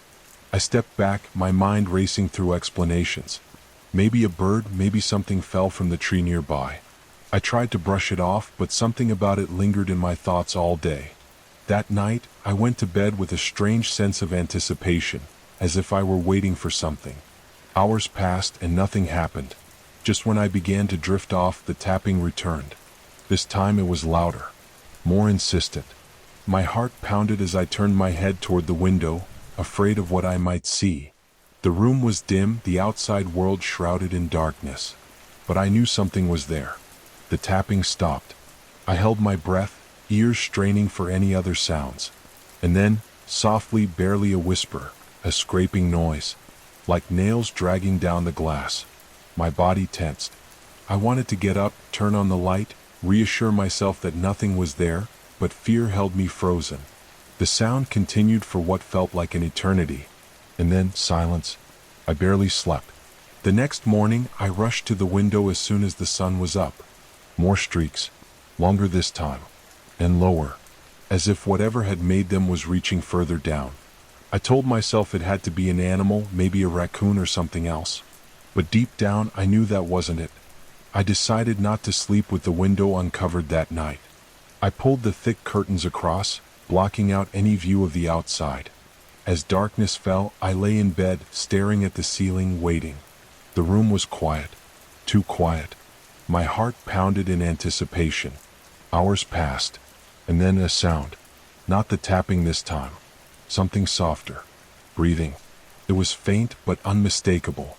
A slow, deliberate inhale and exhale just beyond the window. I clenched the blanket in my fists, forcing myself not to move. The breathing continued, steady, patient. It was waiting for something. I squeezed my eyes shut, wishing it away. Minutes passed, maybe hours. Then suddenly a sharp, quick knock. Just once. And then silence. The air was thick with tension, but nothing else happened. Eventually, exhaustion overtook my fear, and I drifted into a restless sleep. The next morning, I hesitated before pulling back the curtains. I didn't want to see, but I had to. The window was covered in streaks now. Long, jagged lines, smeared as if something had pressed against the glass. And in the center of the window, there was a mark that made my blood run cold. A handprint. Not large, not monstrous. Human-sized. But distorted, the fingers elongated as if they had been stretched. I stumbled back, my mind spinning. This wasn't normal. This wasn't something I could explain away. I avoided my room that evening. I stayed in the living room, lights on, trying to distract myself. But as the night deepened, an oppressive feeling settled over me, as if something was waiting for me. Dreading what I might find, I finally forced myself back to my bedroom. I hesitated at the door, my fingers tightening around the handle. Slowly I pushed it open. The room was quiet, unchanged. I let out a shaky breath, relieved. And then I saw it. The curtains. They were open. Wide open. I had closed them. I was certain of it. My hands went numb as I stared at the window. The streaks were still there. The handprints still visible. and for the first time I noticed something outside. A figure, standing just beyond the glass, motionless, watching. My breath caught in my throat. I couldn't move, couldn't blink. The figure was barely visible in the darkness, but I could make out its shape. Thin, too tall, its limbs slightly off as if its proportions weren't quite right. I wanted to run, to scream, but I was paralyzed. Then, slowly, the figure raised a hand. It placed it against the glass, aligning perfectly with the distorted handprint. My stomach twisted with dread. Then it moved, not away, not toward me. It tilted its head just slightly as if studying me. I stumbled backward, finally breaking free from my frozen state. My hands scrambled for the light switch, and the moment the bulb flickered on, the figure was gone. The window was empty. The night outside was silent. But the fear remained lodged deep in my chest. I didn't sleep that night. The next day, I did something I should have done earlier. I checked the outside of my house. I expected to find footprints in the dirt beneath the window, some sign that a person had been there. But there was nothing. No footprints. No disturbances. As if whatever had been watching me had left no trace at all. That night I stayed awake waiting, but the tapping never came. No breathing. No handprints. Just silence. Days passed. I began to convince myself that it was over, that maybe it had been some strange dream or a trick of my mind. But deep down I knew better. I could still feel it. The presence. Watching. Waiting. And then, a week later, just as I was beginning to relax, I heard it again. Not from the window this time. From inside the house. It started as a whisper. A faint rustling sound in the darkness, so quiet I thought I had imagined it. But then it grew louder, soft shuffling footsteps across the wooden floor. My breath hitched. My body turned rigid beneath the blankets. The sound was inside the house. No mistaking it now. Someone, or something, was moving. I didn't dare move. My mind screamed at me to get up, to run, but my body refused to cooperate. Every muscle locked in place, heart hammering against my ribs. The footsteps were slow, deliberate. They weren't coming from the window. They were inside the hallway. Closer. The air around me grew thick, suffocating. I strained to hear over the pounding in my ears. The sound stopped just outside my bedroom door. Silence stretched through the room, taut and heavy. I could feel something there, just beyond the door, standing motionless. Waiting. My fingers gripped the sheets, the fabric damp with sweat. My mind raced through possibilities. A break-in? No, this was different. There had been no forced entry, no sign of an intruder. The door had been locked. Whatever was outside wasn't human. Then the knob rattled. A sharp, metallic jingle as if someone were testing it. My breath hitched. The door didn't open, but the rattling continued, steady, patient.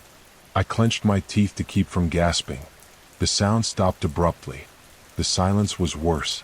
I imagined it standing there, listening, waiting for me to react. I squeezed my eyes shut. Maybe if I didn't move, it would leave. A long, slow creak echoed through the room. My blood turned to ice. The door was opening. My stomach dropped as I realized the lock, somehow impossibly, had failed. A sliver of darkness spread across the floor, inching closer as the door swung wider. I sucked in a sharp breath, my body tensing, heart racing so fast I thought it would explode. I didn't look. I couldn't. But I felt it. Something standing in the doorway, watching me. The air grew colder, an unnatural chill that seeped into my bones. The weight of its presence pressed down on my chest. A whisper of movement. The floor creaked. It was stepping inside. My fingers twitched. I had to do something, anything. My hand shot toward the lamp on my nightstand. The moment my fingers found the switch, I flicked it on. A warm glow flooded the room. My breath came in ragged gasps. Nothing. The door was wide open, but the space beyond it was empty. No figure. No shadow. Just the gaping blackness of the hallway stretching into the unknown. I swallowed hard, forcing my legs to move. My limbs felt numb as I swung them over the side of the bed, feet touching the cold floor. I walked toward the door, every step slow, measured. The air in the hallway was still, suffocating. I reached for the knob, my fingers brushing against the metal. It was ice cold. I shut the door, locked it. I didn't sleep. The next morning, I scoured the house, searching for any sign of an intruder. I checked the locks. All were intact. No windows broken, no doors forced open. I tried to tell myself it had been a dream. Sleep paralysis, stress, anything to rationalize what had happened. But deep down, I knew better. Days passed.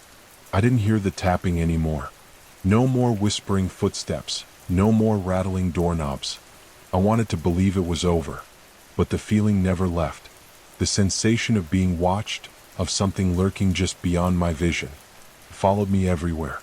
One evening, as I was brushing my teeth, I glanced up at the mirror and froze. The reflection was wrong. At first, I couldn't pinpoint why, but then I noticed it. My reflection wasn't moving in sync with me. My hand had paused, but in the mirror, my reflection still brushed its teeth. My chest constricted. I blinked, and in that brief moment, it stopped. It met my gaze, staring at me through the glass with dark, unblinking eyes. I stumbled back, knocking over a bottle of mouthwash. My reflection remained still, watching. A sickening sense of dread twisted in my stomach. I forced myself to look away, heart hammering. When I looked back, my reflection was normal again. But I couldn't shake the feeling that something had shifted. That night, I slept with the lights on. The next morning, I left the house. I needed air, space, a break from the suffocating fear. I walked through the neighborhood trying to clear my mind. But as I passed a parked car, something caught my eye in the reflection of its window. A figure, standing in the middle of the street, facing me. I spun around. The street was empty. My breath came in shallow gasps. Slowly, I turned back to the car window. The reflection was still there, still watching. I took a step closer, my pulse roaring in my ears. The figure had no face, just a void where features should be. My stomach lurched, and then it moved. Not in the reflection, outside of it. A flicker of motion in my peripheral vision. I turned just in time to see a shadow slip between two houses, vanishing into the darkness. I stood frozen, my legs trembling beneath me. I ran home. That night, I did something I should have done long ago. I packed a bag. I was leaving. Whatever this was, it wasn't going to follow me. It couldn't. I told myself that over and over again as I stuffed clothes into my suitcase. But the moment I reached for my keys, the room grew cold. The overhead light flickered, then dimmed. The air around me thickened, pressing against my skin. And then, from the corner of my eye, I saw it. Standing in the doorway. Not outside. Inside. It was no longer just a shadow. It was real. Tangible. And it was inside my home. My vision blurred as panic seized my body. I forced myself to move, to run, but the thing in the doorway took a step forward. My breath caught in my throat. The closer it got, the heavier the air became, pressing down on me like a weight. The light flickered violently now, plunging the room into brief moments of complete darkness. And each time the light returned, the figure was closer. I reached for my phone. My fingers fumbled as I tried to dial. But the screen was blank. Dead. The power in the house failed all at once, leaving me in utter darkness. My heartbeat pounded against my skull. I could hear it breathing now, just inches away. Slow. I squeezed my eyes shut. This isn't real. This isn't real. Then, in the silence, a voice. Oh, ragged. You let me in. My stomach dropped. My body locked in place. The realization hit me like ice-cold water. It had never been outside. Not really. It had always been here. Waiting. Watching. And now it was with me. Forever. Story 2. The town was quiet, too quiet. It was the kind of silence that felt unnatural, as if the entire world was holding its breath. I had only returned to my childhood home because of my father's passing, but the longer I stayed, the more I felt something was wrong. The streets were empty, the neighbors barely acknowledged me, and at night, a strange hum filled the air. I had always hated the house at the end of our street. It was old, crumbling, and carried an unsettling silence that made the air around it feel heavier. I walked past it every day on my way home from work, always feeling as if something, or someone, was watching me from the darkened windows. The house had been abandoned for decades, yet stories about it never faded. People in town said a family once lived there, but one night they all vanished without a trace. No sign of a struggle, no signs of forced entry, just an untouched dinner table with plates of food slowly rotting away. Over the years, brave teenagers dared each other to enter, but none of them ever stayed inside for long. They would return, shaken, refusing to speak about what they had seen. I never believed in ghost stories, but one evening, curiosity got the best of me. It had been a long day, and I found myself stopping in front of the rustic gate, staring up at the dark windows. The wind picked up, making the dead leaves swirl around my feet, whispering against the cracked pavement. The house loomed over me, its peeling paint and sagging roof giving it the appearance of something long forgotten, waiting. Before I could talk myself out of it, I pushed the gate open. It groaned loudly as if protesting my presence. The path leading up to the house was overgrown with weeds, the stone walkway cracked and uneven. Each step I took felt like an intrusion. When I reached the front door, I hesitated, placing my hand on the worn brass handle. The wood was cold, colder than it should have been. I turned the knob, and the door creaked open with an agonizing slowness, revealing a hallway shrouded in darkness. The air inside was stale, carrying a faint metallic scent. I stepped inside, my shoes pressing against the dusty wooden floorboards. The house seemed to sigh around me as if waking from a long slumber. My footsteps echoed, breaking the eerie silence. The living room was frozen in time, furniture covered in sheets, a fireplace filled with ash that hadn't been disturbed in years. A chandelier hung above, its crystals dulled with dust. The air felt thick, pressing against my skin like an invisible weight. I had expected cobwebs and decay, but what unsettled me most was how untouched everything was, as if the family had only just left and would return at any moment. As I moved deeper into the house, a floorboard groaned behind me. I froze, my breath hitching. The air had shifted. It wasn't just an old house settling, it felt deliberate, like a presence acknowledging me. I turned sharply, but nothing was there. I exhaled shakily, trying to dismiss my growing unease. I continued down the hallway, peering into rooms filled with furniture draped in sheets, walls adorned with old photographs. The people in them stared with hollow expressions, their faded eyes following me. My gaze landed on a door at the end of the hall. It was slightly ajar, a sliver of darkness peeking through. A deep, instinctual fear clawed at me, warning me not to go any further. But I did. The room was small, filled with old toys scattered across the floor. A rocking chair sat in the corner, its curved wooden arms worn smooth from years of use. A single doll sat on the chair, its head tilted, its glass eyes reflecting the dim light filtering through the dusty window. As I stepped inside, the door behind me creaked. Slowly I turned to see it drifting shut. My heart slammed against my ribs. A rush of cold air brushed past me, and the rocking chair began to move. Just slightly, but enough to make my skin crawl. I backed away, my breathing shallow. My eyes locked onto the doll. Something about it wasn't right. The more I stared, the more I noticed the small, almost imperceptible shift in its expression. Its stitched lips had been sewn into a permanent smile, but it seemed wider now, unnatural. My chest tightened. I needed to get out. I turned, gripping the doorknob, but it wouldn't budge. My pulse thundered in my ears. A soft creak sounded behind me, followed by a whisper so faint I wasn't sure I had heard it at all. "Stay." I spun around, but the room was empty. The doll was still there, its head now slightly turned as if watching me. The rocking chair had stopped. My hands trembled as I yanked at the door, my breath coming in short gasps. It wouldn't open. The air felt suffocating, thick with something unseen, something malevolent. The walls seemed closer, the ceiling lower. A whisper, closer this time. My name. Then the sound of small, deliberate footsteps. I didn't look. I couldn't. Panic surged through me as I slammed my shoulder against the door. It burst open with a violent crack, and I stumbled into the hallway. The house seemed darker now, the air electric with an unseen presence. I didn't stop to catch my breath. I ran, my footsteps thundering down the hall. The walls groaned, the floorboards beneath me trembling. As I reached the front door, something brushed against my back. Cold fingers grazing my spine. I flung the door open and stumbled outside, gasping as the night air filled my lungs. The moment my feet hit the sidewalk, the oppressive weight lifted.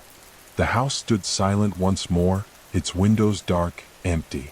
I turned to look back, and in the upstairs window I saw it. A figure. Small, hunched, its head tilted at an unnatural angle. Watching. The next day I told myself I had imagined it. The fear, the whispers, the cold touch. But that night as I lay in bed, something felt off. My room was too quiet. The shadows too deep. And then I heard it, slow, creaking footsteps outside my door. And a whisper. Stay. I lay in bed, frozen, my breath caught in my throat as the whisper slithered through the darkness. Stay. The word was barely audible, but it crawled into my ears like a living thing, wrapping itself around my thoughts, squeezing, tightening. My heart pounded, each beat a desperate attempt to drown out the silence that followed. The footsteps had stopped just outside my bedroom door. I could feel something standing there, just beyond the threshold, unseen but impossibly present. I wanted to move, to reach for my phone, to turn on the lamp beside me, but I couldn't. My body refused to obey, locked in place by a primal fear I had never known before. My mind raced, grasping for logic, for reason. Maybe I had imagined it, maybe it was the house settling, the wind against the old wooden walls. But then I heard it again. A soft creak, a shift of weight. Something, or someone, was still there. Summoning every ounce of courage, I forced myself to move, inching my hand towards the lamp. My fingers trembled as they found the switch, and with a quick flick, the room flooded with light. My eyes darted towards the door, expecting to see something. But there was nothing. Just the same plain wooden door, slightly ajar as I had left it, the hallway beyond shrouded in darkness. My breath came in ragged gasps as I sat up, my pulse still hammering against my ribs. Maybe it was just my mind playing tricks on me. I had been on edge ever since stepping into that house. I needed sleep. That was all. Just sleep. Shaking my head, I turned off the lamp and lay back down, pulling the covers up to my chin. But as soon as the room plunged into darkness, I felt it again, that oppressive weight, that suffocating silence. It was as if the room itself was holding its breath, waiting. Then came the whisper. Closer now, right by my ear. Stay. I bolted upright, my heart slamming against my chest. The air was thick, pressing against my skin, making it hard to breathe. My fingers fumbled for my phone, and I turned on the screen, flooding the room with its bluish glow. I scanned the darkness, half expecting to see something lurking in the corners, but there was nothing. The door was still slightly open, the hallway beyond stretching into the void. Enough was enough. I couldn't stay here. I needed to get out, clear my head. Throwing the blankets aside, I swung my legs over the edge of the bed and stood, my body still trembling with the remnants of fear. I moved towards the door cautiously, each step hesitant, my ears straining for any sound. When I reached the threshold, I peered out into the hallway. Darkness swallowed everything beyond the dim glow of my phone screen. I took a deep breath and stepped forward. The floorboards beneath me creaked, but this time, it wasn't just my own footsteps I heard. There was another sound, softer, lighter, as if someone was moving just ahead of me, just out of reach. My grip tightened on my phone as I slowly made my way down the hallway, my pulse roaring in my ears. I reached the living room, and as I passed the window, I glanced outside. The street was empty, bathed in the pale glow of the streetlights. Everything looked normal. But I knew better. Something was wrong. I could feel it pressing against my skin like an unseen force. A sudden noise shattered the silence. A knock. Not on the front door, but from somewhere inside the house. My breath hitched as I turned towards the sound. It had come from down the hall. From my bedroom. My blood turned to ice. Someone, or something, was in there. I wanted to run, to flee into the night and never look back, but my feet refused to move. I stood rooted in place, my mind racing with 1,000 terrifying possibilities. Then, as if drawn by an unseen force, I took a step forward. Then another. Each movement felt slow, deliberate, as if I were being guided towards the source of the sound. When I reached my bedroom door, I hesitated. The air around it felt different, heavier, colder. My fingers trembled as I reached out and pushed the door open. The room was dark, silent. But then, as my eyes adjusted, I saw it. The doll. The same one from the house at the end of the street. It sat on my bed, its glassy eyes staring straight at me, its stitched smile wider than before. My stomach lurched and a cold sweat broke out across my skin. I had left that thing in the abandoned house. There was no way, no possible way it could be here. But there it was, motionless, waiting. The air shifted, and suddenly the rocking chair in the corner began to move. Slow. Back and forth. A faint creak accompanying each motion. I wanted to scream, to turn and run, but I was paralyzed, my body refusing to obey. Then, as if in response to my fear, the doll's head tilted. Just slightly. A whisper filled the room, surrounding me, wrapping around me like cold fingers. Stay. I staggered back, slamming into the doorframe. My breath came in rapid gasps as I reached for my phone, my fingers fumbling to dial someone, anyone. But the screen flickered. The battery drained before my eyes, dropping from 50% to 0 in an instant. The phone died in my hand. The whisper came again, this time from the darkness beyond the bed. Stay with us. The room seemed to close in around me. Shadows deepened, stretching unnaturally across the walls.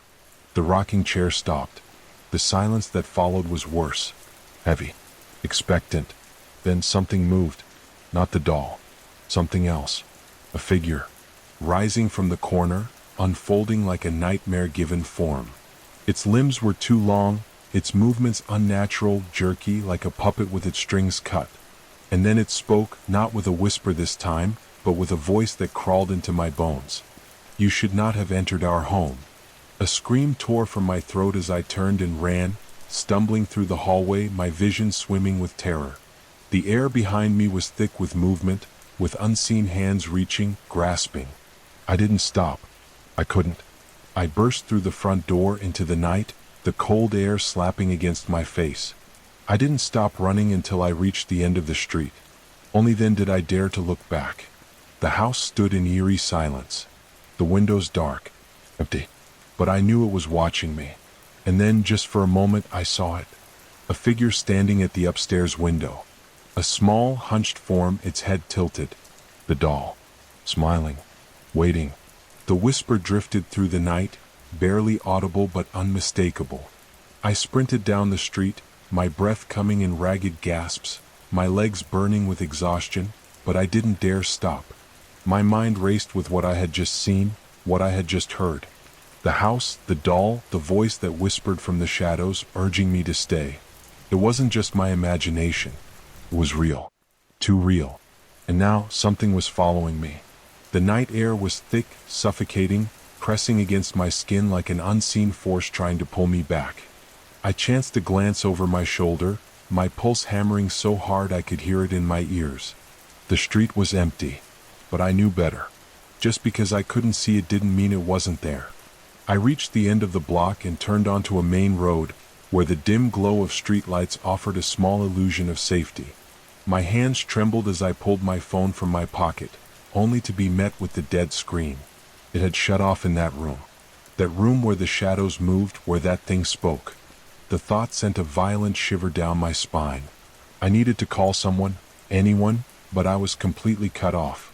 I forced myself to keep moving, heading toward the only place I could think of, my friend Mike's apartment. He lived just a few blocks away, and right now, the idea of being around another human being was the only thing keeping me from falling apart. Each step felt like an eternity. The night was too quiet, the air too still. It was as if the whole world had emptied, leaving only me and whatever had followed me from that house. My breath hitched as I felt something shift behind me, a presence, cold and heavy, just out of sight. I resisted the urge to turn around. I knew I wouldn't like what I saw. Finally, I reached Mike's building. My fingers fumbled as I punched his apartment number into the intercom, glancing over my shoulder every few seconds. The silence on the other end stretched for what felt like forever before his groggy voice crackled through. Who the hell? Dude, it's almost 3 in the morning. Mike, let me in, I gasped, my voice barely above a whisper. Please. Something in my tone must have cut through his sleep-induced haze, because the buzzer sounded immediately. I shoved the door open and sprinted inside, slamming it behind me. The old security glass rattled in its frame, and for a brief second, I swore I saw a shadow move just beyond it. I ran up the stairs 2 at a time, my heart still racing as I reached his door. He was already standing there, rubbing his eyes, his expression shifting from annoyance to concern the moment he saw me. "Jesus, dude. You look like you've seen a ghost." I shoved past him, unable to bring myself to answer just yet. The warmth of his apartment should have been comforting, but I still felt the weight of something unseen pressing against me. I didn't feel safe. Not yet. Mike closed the door and turned to me. "All right, what the hell is going on?" I took a deep breath, trying to steady myself. "You're not gonna believe me. Try me." I hesitated, then launched into the story about the abandoned house, the whispers, the doll that shouldn't have been there, and the thing that had spoken to me in the dark. Mike's face remained unreadable as I spoke, but I could see the way his fingers tensed around the beer can he had grabbed from the counter. When I finished, silence stretched between us. Then finally he exhaled and ran a hand through his hair. "You're serious?" "I wish I wasn't." He looked toward the window as if expecting to see something lurking beyond it. "So what? You think it followed you here?" "I know it did." Mike swallowed hard, setting his beer down with a quiet clink. "All right. Okay. We need a plan." But before we could even begin to come up with one, the lights flickered. A slow, deliberate pulse. The apartment went completely dark. A cold chill crept through the air, and suddenly the whispers returned. They weren't just in my head this time. They filled the room, slithering through the darkness, wrapping around us like tendrils of smoke. "Stay, stay, stay." Mike sucked in a sharp breath. "Tell me you hear that." I didn't answer. I didn't need to. The fear in my eyes was enough. And then, from the corner of the room, something moved. A shadow, taller than the ceiling should allow. Its form twisted unnaturally, limbs too long, head tilted at an impossible angle. And in its arms, it cradled something. The doll. Its stitched smile had stretched wider, as if it were pleased. Mike let out a strangled curse, backing away. "What the—" The whispers grew louder, overlapping, suffocating. The words twisted and warped, shifting from one voice to another, deep, guttural tones to high, breathy murmurs. "Stay with us." The shadow took a step forward.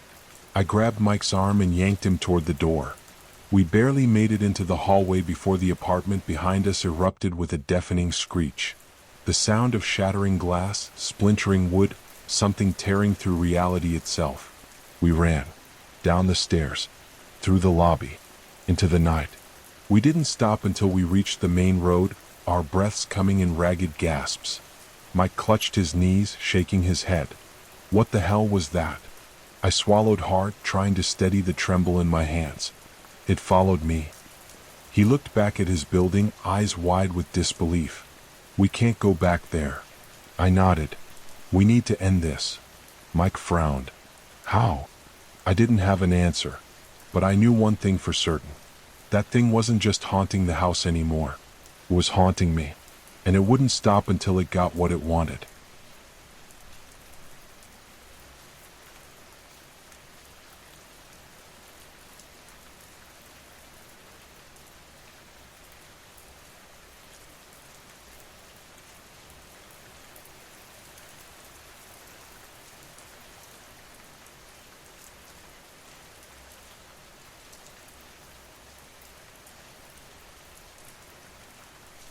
The road stretched endlessly before me, swallowed by the darkness of the night. My headlights barely cut through the thick fog that clung to the pavement, twisting and writhing like living things. The GPS had long since failed, its signal lost in this desolate part of the countryside, leaving me to navigate blind through the eerie silence. My phone, as if sensing my rising anxiety, flickered with a dying battery. I should have stopped hours ago, found a motel or at least a gas station, but something kept pulling me forward, deeper into the unknown. The further I drove, the less familiar the landscape became, the trees growing taller and more menacing, their gnarled branches reaching out like skeletal fingers. The occasional road sign appeared, rusted and weathered beyond recognition, offering no clues as to where I was heading. A flash of movement in my peripheral vision made my heart pound. Something darted between the trees, too fast for me to get a clear look. My fingers tightened on the steering wheel as a sense of unease coiled in my stomach. The road had been empty for miles. There was no sign of civilization, no lights, no passing cars. It was as if I had stumbled into a forgotten place, a stretch of road untouched by time. I forced myself to keep driving, though the feeling of being watched gnawed at my nerves. My breath came out uneven, my pulse erratic. I turned up the radio in a feeble attempt to break the suffocating silence, but all I got was static, a harsh, grating noise that made my skin crawl. Then, without warning, my headlights illuminated something in the distance, a figure standing in the middle of the road. I slammed on the brakes, my tires screeching against the asphalt as my car skidded to a stop just a few feet away. The figure didn't move. My heart thundered against my ribs as I strained to see through the fog. It was a man, or at least something that resembled a man. His clothes were tattered, his head tilted at an unnatural angle. I couldn't make out his face, but I felt his gaze, heavy and unrelenting, pressing against me. My fingers fumbled for the door lock, though I wasn't even sure what I was protecting myself from. The man, if he was even real, remained motionless as though waiting for me to do something. Every instinct screamed at me to drive, to leave him behind, but something about him rooted me in place. Then, with a sickening crack, he straightened his head. The sound sent a violent shudder through me. I hit the gas, swerving around him, my tires kicking up gravel as I sped down the road. My breath came in ragged gasps as I checked the rearview mirror. He was gone. My mind raced, trying to make sense of what I had seen. Had it been a trick of the fog? A shadow cast in just the right way? No, I had seen him clearly. I had heard the sound. But as much as I wanted to convince myself otherwise, the truth was undeniable. I wasn't alone on this road. And whatever had been standing there watching me wasn't human. The road twisted and turned, and with every mile the fog thickened, pressing against the windows, curling into the car like ghostly tendrils. My headlights dimmed, flickering in and out as though something was interfering with them. Panic clawed at my throat. I kept driving, my knuckles white against the steering wheel. Then, out of nowhere, the road ended. I barely had time to react before I slammed on the brakes again, my car skidding to a stop inches from a rusted metal gate. Beyond it, a sprawling house loomed in the darkness, its windows dark and hollow. The gate stood ajar, creaking slightly as if moved by an unseen force. I checked my phone. Dead. No signal. No way to call for help. I was stranded. For a moment I sat there, my pulse roaring in my ears. Then, as if compelled by something beyond my control, I opened the car door. The night air was thick with the scent of damp earth and decay. Every step toward the house felt heavier than the last, as though the ground itself resisted me. The closer I got, the more the house revealed itself, its walls covered in vines, its wood warped with age. Yet, despite its apparent abandonment, the door was slightly open, a sliver of darkness waiting to consume me. I hesitated, but the sound of footsteps behind me sent a jolt of terror through my veins. I spun around, my breath catching in my throat. The road was empty. The trees stood still, their twisted forms frozen in place. But I knew what I had heard. Someone, or something, was there. Without thinking, I pushed the door open and stepped inside. The air inside was thick, stagnant, as though the house had been sealed for years. The wooden floor creaked beneath my weight, every sound amplified in the suffocating silence. My eyes adjusted to the dimness, revealing a long hallway stretching into the unknown. The walls were lined with faded, peeling wallpaper, the patterns distorted as if they were shifting beneath my gaze. A staircase loomed to my right, its steps disappearing into the darkness above. Then the door slammed shut behind me. I whirled around, my heart hammering against my ribs. The room was silent, save for the distant sound of something dripping. I reached for my phone, but it was useless. The only light came from the faint moonlight filtering through the broken windows, casting eerie shadows across the floor. A whisper echoed through the hallway. My breath caught. It was soft, almost gentle, but there was something wrong about it, something unnatural. My hands shook as I stepped forward, each creak of the floorboard sending a jolt of fear through me. I knew I should leave, find another way out, but my body refused to listen. Then I saw it. At the far end of the hallway, barely visible in the dim light, a figure stood. It was the same man from the road. His head tilted to the side again, that same unnatural angle, as though he were studying me. My body froze, my breath shallow. Then, in the blink of an eye, he moved. 1 second he was at the end of the hallway. The next, he was inches from my face. A choked scream died in my throat as his cold breath brushed against my skin. His eyes, Empty, black voids stared into mine, consuming me. A guttural whisper slithered from his lips, words I couldn't understand, but the meaning was clear. I didn't belong here. Then everything went black. I awoke to the sound of my car engine running, my hands gripping the steering wheel so tightly my knuckles ached. The road stretched ahead of me, empty and endless, just as it had before. My breath came in ragged gasps as I looked around. There was no house, no gate, no man. Had it been a dream? A hallucination? I didn't wait to find out. I hit the gas, speeding away from that place, my hands trembling on the wheel. But as I glanced in the rearview mirror, my stomach dropped. In the back seat, just barely visible in the dim light, a figure sat perfectly still. His head tilted at that unnatural angle. And he was smiling. Story 2. The wind howled through the skeletal trees, their bare branches clawing at the night sky like desperate fingers. I pulled my coat tighter around me, the fabric doing little to ward off the chill that seeped into my bones. The path ahead was barely visible, the moonlight obscured by thick, rolling clouds that seemed to move with a purpose, as if they were alive and watching. My boots crunched on the frostbitten leaves, the sound unnaturally loud in the oppressive silence. I shouldn't have come here. I knew that the moment I stepped off the main road and into the woods, but something had compelled me, something I couldn't explain. It was as if an invisible hand had reached into my chest, wrapped around my heart, and pulled me forward. The forest was wrong. I couldn't put my finger on it, but the air felt heavier here, thicker, as if the trees were holding their breath. The shadows seemed to shift when I wasn't looking, and more than once I thought I saw movement out of the corner of my eye, a flicker of something dark and shapeless darting between the trunks. I told myself it was just my imagination, the result of too many late nights and too little sleep, but the unease in my gut refused to settle. I glanced over my shoulder, half expecting to see someone, or something, following me, but there was only the endless expanse of trees, their gnarled forms twisted and grotesque in the dim light. I didn't know where I was going. That was the strangest part. I had no destination in mind, no reason to be wandering through these woods in the dead of night, and yet my feet carried me forward as if they had a will of their own. The path grew narrower, the trees pressing in on either side until their branches intertwined above me, forming a tunnel of darkness. The air grew colder, and I could see my breath curling in front of me, the vapor lingering longer than it should have. My pulse quickened, the sound of my heartbeat thundering in my ears. I wanted to turn back, to run as fast as I could and never look back, but my legs refused to obey. They moved mechanically, one step after another, drawing me deeper into the forest. And then I saw it. A faint glow in the distance, barely visible through the trees. It was soft and pale, like the light of a dying ember, and it pulsed faintly as if it were alive. I felt a strange pull toward it, a magnetic force that made my skin prickle and my chest tighten.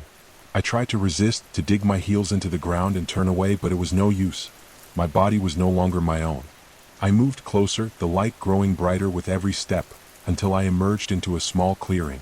The trees here were different, taller, thicker, their bark blackened and cracked as if they had been scorched by fire. The ground was bare, not a single leaf or blade of grass in sight, and in the center of the clearing stood a stone altar. The altar was ancient, its surface worn smooth by time and covered in strange, twisting symbols that seemed to writhe and shift when I looked at them too closely. The light I had seen came from a single candle perched on the edge of the altar, its flame flickering weakly in the still air.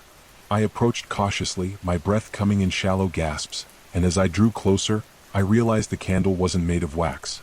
It was bone, yellowed and brittle, and the flame burned with an unnatural blue hue that cast eerie shadows across the clearing. I reached out, my hand trembling, and as my fingers brushed against the cold stone of the altar, a wave of dizziness washed over me. The symbols seemed to glow faintly, their light pulsing in time with the flame, and I felt a sudden, overwhelming sense of dread. I shouldn't have touched it. I knew that now, but it was too late. The ground beneath my feet began to tremble, a low, guttural rumble that seemed to come from deep within the earth. The trees swayed, their branches creaking and groaning as if in pain, and the air grew thick with the scent of decay. I stumbled back, my heart pounding, and as I did, the flame on the candle flared brightly, its light blinding. I shielded my eyes, but the light pierced through, burning into my mind like a brand.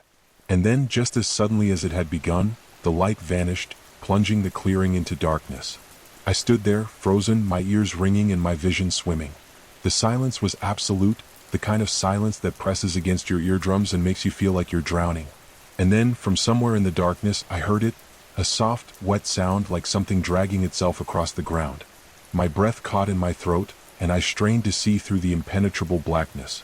The sound grew louder, closer, and I realized with a sickening jolt that it was coming from the altar. I took a step back, my legs trembling, and as I did, the candle flared to life once more, its light illuminating the clearing. What I saw made my blood run cold. The altar was no longer empty. A figure lay sprawled across its surface, its limbs twisted at unnatural angles and its skin pale and waxy. It was human, or at least it had been once, but its features were distorted, its mouth stretched into a grotesque grin that revealed rows of jagged, broken teeth. Its eyes were open, staring blankly at the sky, but as I watched, they shifted, locking onto mine with an intensity that made my stomach churn. The figure's lips moved, forming words I couldn't hear, and then, with a sickening crack, it began to rise. I turned and ran, my feet slipping on the damp ground as I plunged back into the forest. The trees seemed to close in around me, their branches snagging at my clothes and scratching at my skin. I could hear the thing behind me, its footsteps heavy and uneven, and I dared not look back. My lungs burned, my legs screamed in protest, but I pushed myself harder, faster, desperate to put as much distance between myself and that clearing as possible. The path twisted and turned, the trees growing denser and the shadows deeper, until I could no longer tell which way I was going. I was lost, completely and utterly lost, and the thing was still behind me, its breath hot on the back of my neck. And then, just as I thought I couldn't run any further, I saw it, a light in the distance, faint but steady. It wasn't the same unnatural glow as before, but the warm, welcoming light of a house. Relief flooded through me and I surged forward, my legs moving on pure instinct. The trees began to thin, the ground leveling out, and soon I burst into another clearing. The house stood at the far end, its windows glowing softly in the darkness. It was an old, ramshackle thing, the wood warped and weathered, but in that moment, it was the most beautiful sight I had ever seen. I stumbled toward it, my legs giving out just as I reached the porch. I collapsed onto the steps, my chest heaving, and as I looked back toward the forest, I saw nothing but darkness. But I knew it was still out there, watching, waiting, and it wouldn't stop until it had me. The rain had been falling for hours, drumming against the roof in a relentless rhythm. I had been driving through the winding roads of this unfamiliar countryside, trying to get to my destination before nightfall, but my GPS had given up on me long ago. The screen flickered, then turned black, leaving me to rely on road signs that seemed to be swallowed by the thick fog rolling across the landscape. My headlights barely pierced the dense mist, and every turn felt like it led deeper into nowhere. I should have stayed on the highway. The thought kept repeating in my head as I realized I hadn't seen another car in miles. The fuel gauge dipped lower, and with every passing minute, my unease grew. The road narrowed, the towering trees on either side closing in like skeletal fingers reaching toward me. The wind howled through the branches, bending them in unnatural ways, as if whispering warnings in a language I couldn't understand. Then, out of nowhere, I saw it. A house standing alone at the edge of the forest. I had no other choice. If I kept driving, I'd run out of gas in the middle of nowhere. My phone had lost signal long ago. The house, old and weathered, had dim lights flickering behind the broken blinds. It looked abandoned, yet lived in at the same time. Something about it sent a chill through me, but I ignored it. I needed help, directions, maybe even a place to stay until the storm passed. I pulled up to the driveway, the gravel crunching under my tires. As I stepped out of the car, the cold hit me like a wall, much colder than it should have been for this time of year. The wooden steps groaned under my weight as I walked to the front door. I hesitated before knocking, my knuckles hovering just above the damp wood. Before I could decide, the door creaked open on its own, revealing a dimly lit hallway. My breath caught in my throat. The air inside smelled stale, like old books and something faintly metallic. I called out, but no one answered. My voice sounded small, swallowed by the vast emptiness of the house. A single lamp flickered in the hallway, casting long shadows that seemed to stretch and shift unnaturally. I stepped inside, my shoes squeaking against the dusty floorboards. The walls were lined with portraits, their eyes following me as I moved. The faces, worn and faded, seemed frozen in expressions of horror or sadness. I shook off the feeling of being watched and pressed forward, hoping to find someone, anyone. I reached the living room where a fireplace crackled weakly, its flames barely alive. A single chair faced the fire, and next to it, a table with an old rotary phone. I picked it up, hoping for a dial tone, but only static greeted me. As I set it back down, I noticed something unsettling. The chair rocked slightly as if someone had just been sitting there. A sound came from upstairs. A slow, deliberate creak, like footsteps moving across the wooden floor. My pulse quickened. I wasn't alone. My first instinct was to leave, to run back to my car, but something held me in place. Maybe it was curiosity. Maybe it was the oppressive silence that felt like it was daring me to stay. I swallowed hard and took a step toward the staircase. The steps were uneven, warped by time, and each one let out a groan as I ascended. The upstairs hallway was darker, the shadows heavier. A single door stood slightly ajar at the end of the hall. Light flickered from within, a weak, trembling glow. As I approached, I heard something, a whisper too faint to make out. I pushed the door open slowly. The room was empty. At least that's what I thought at first. A large mirror stood against the far wall, its surface covered in grime. As I stepped closer, I saw something move in its reflection, something that wasn't me. My breath caught as I realized the figure standing in the mirror was watching me, its head tilting ever so slightly. I spun around, expecting to see someone behind me, but the room was empty. My reflection in the mirror remained unchanged. No figure, no shadow. My mind raced, trying to make sense of what I had seen. The whispering returned, growing louder, coming from everywhere and nowhere all at once. I turned back to the mirror. This time, my reflection was gone. The air in the room grew heavy, pressing down on me like an unseen force. I stumbled backward, my heartbeat hammering in my ears. The whispering turned into a low, guttural growl. The door behind me slammed shut on its own. I tried to move, but something held me in place. The mirror trembled, the glass distorting, and then I saw it. A figure emerged from the darkness within the reflection. It had no face, just hollow, gaping voids where eyes should be. Its mouth stretched unnaturally wide, as if in a silent scream. I couldn't breathe. I couldn't think. The thing in the mirror reached out, its fingers pressing against the glass, and then the mirror shattered. Everything went dark. When I woke up, I was lying on the cold wooden floor. The room was silent, the air still. The mirror was gone. No shards of glass, no sign it had ever been there. My body ached as I pushed myself up. The door was open now, leading back into the dim hallway. I didn't question it. I ran. The house felt different now, like it had been waiting for something, waiting for me. I reached the staircase, practically flying down the steps.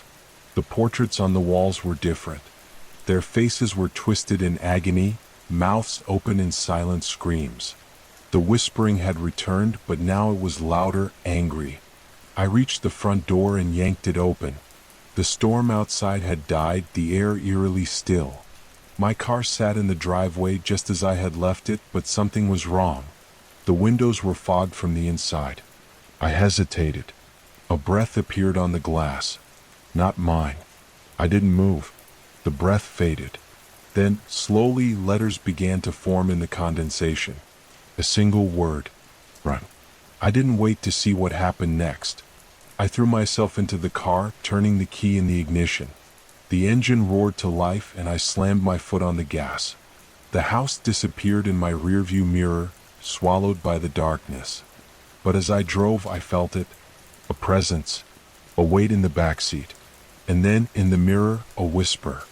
You should have never stopped. I didn't dare look in the rearview mirror again.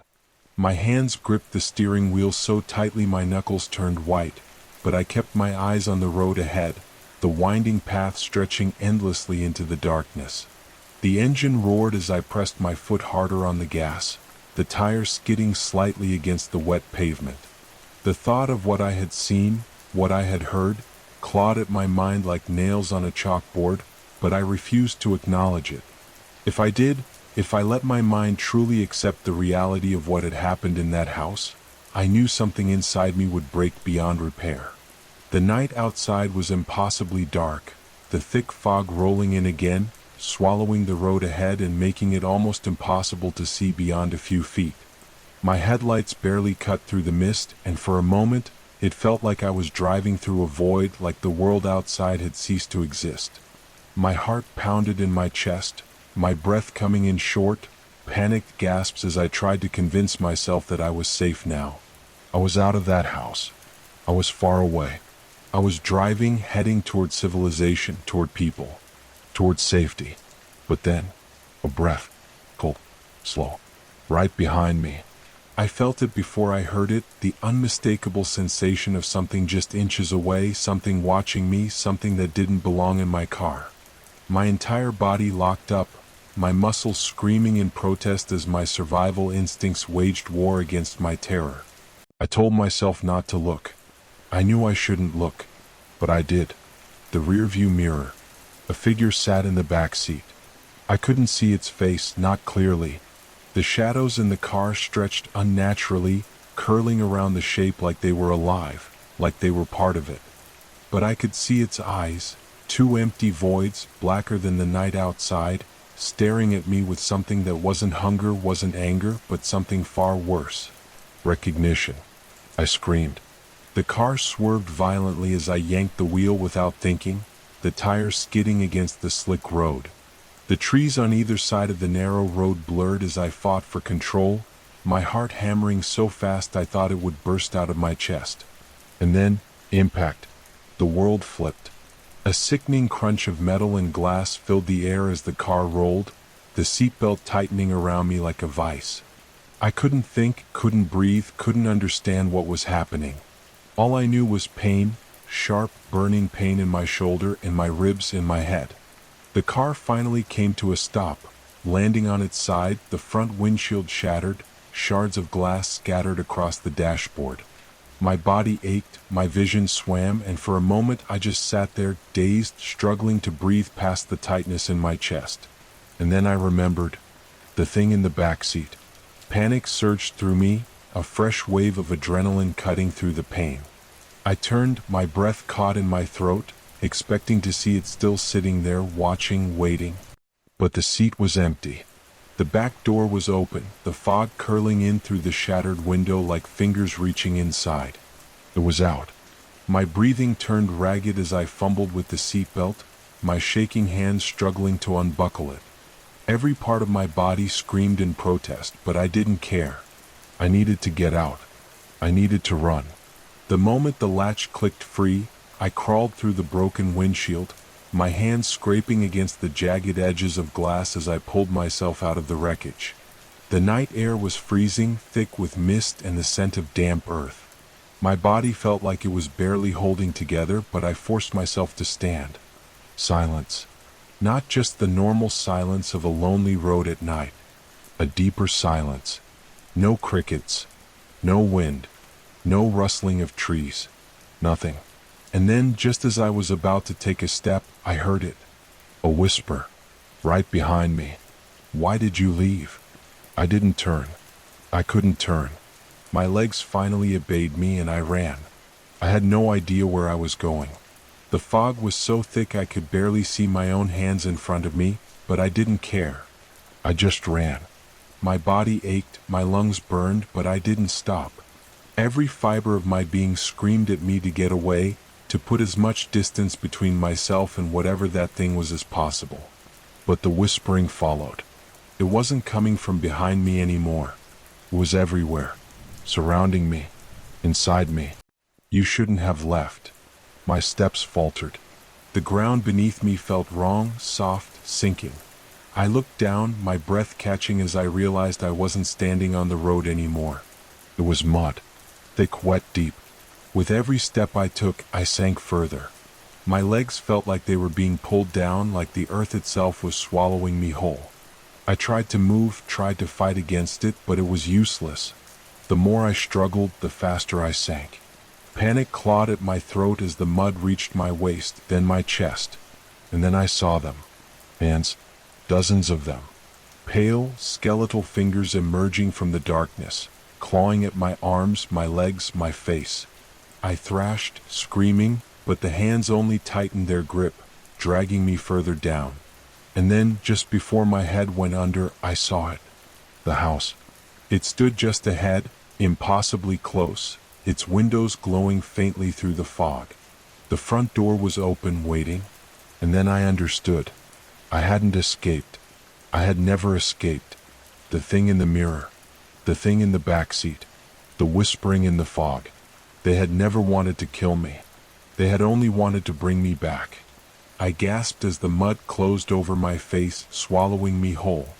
And then, nothing. Darkness. Silence. When I opened my eyes, I was back in the house, sitting in the chair by the fireplace.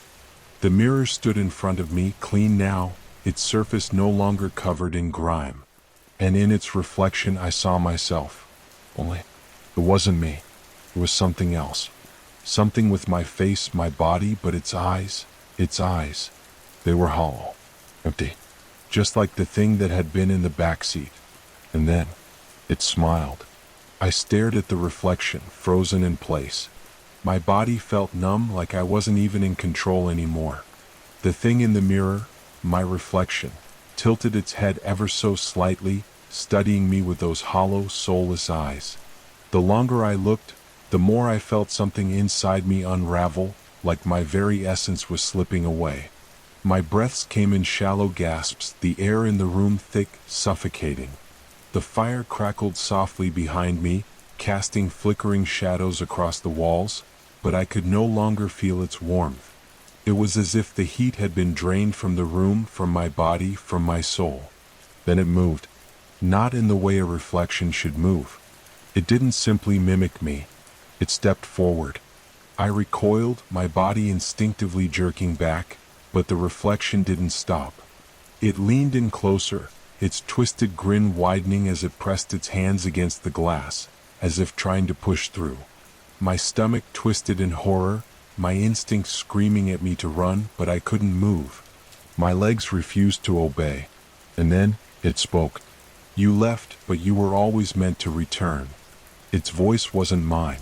It was layered, distorted, like multiple voices speaking at once. Some were whispers barely audible. Others were deep, guttural, inhuman. But underneath them all, there was something familiar. My own voice. I clamped my hands over my ears, squeezing my eyes shut. This wasn't real. It couldn't be real. I had crashed my car. I had been running. I had felt the mud swallowing me, the hands pulling me down. How was I here?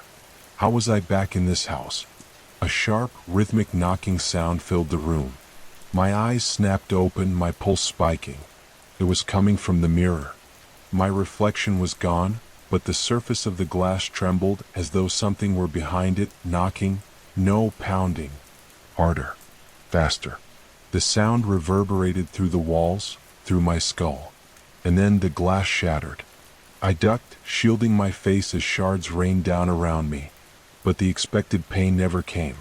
Slowly, I lowered my arms, my breath hitching as I took in what had replaced the mirror. A doorway. Not a normal one. It was impossibly dark, the kind of darkness that swallowed light rather than lacked it. A doorway leading to nowhere. No walls, no floor, just an endless, yawning void. A deep, icy wind blew from within it, carrying whispers, hundreds of them. And then, from the depths of the blackness, something began to crawl out. Pale hands, clawed and bony, emerged first, dragging a gaunt, twisted body into the dim light of the room. Its limbs were unnaturally long, its fingers too many. Its skin was stretched tight over its bones, gray and lifeless. And its face was mine. Not just similar, identical. Every detail, every scar. But the eyes, they were nothing but empty, black pits. Grinned. I couldn't breathe. I couldn't think. My own face grinning back at me, but it wasn't me. It was never me. It moved with inhuman speed, lunging forward, its fingers curling around my throat before I could react. I choked, struggling against its grip as it lifted me off the ground effortlessly, my legs dangling uselessly beneath me. The room spun, darkness creeping into my vision as my lungs screamed for air. The thing, the other me, leaned in close, its mouth inches from my ear. "You belong here." And then it let go. I hit the ground hard, gasping, coughing as air flooded my lungs. My head swam, but I forced myself up, scrambling backward until my back hit the cold wooden wall. The thing was still standing over me, watching, waiting. Its grin never wavered. I couldn't stay here. I had to get out.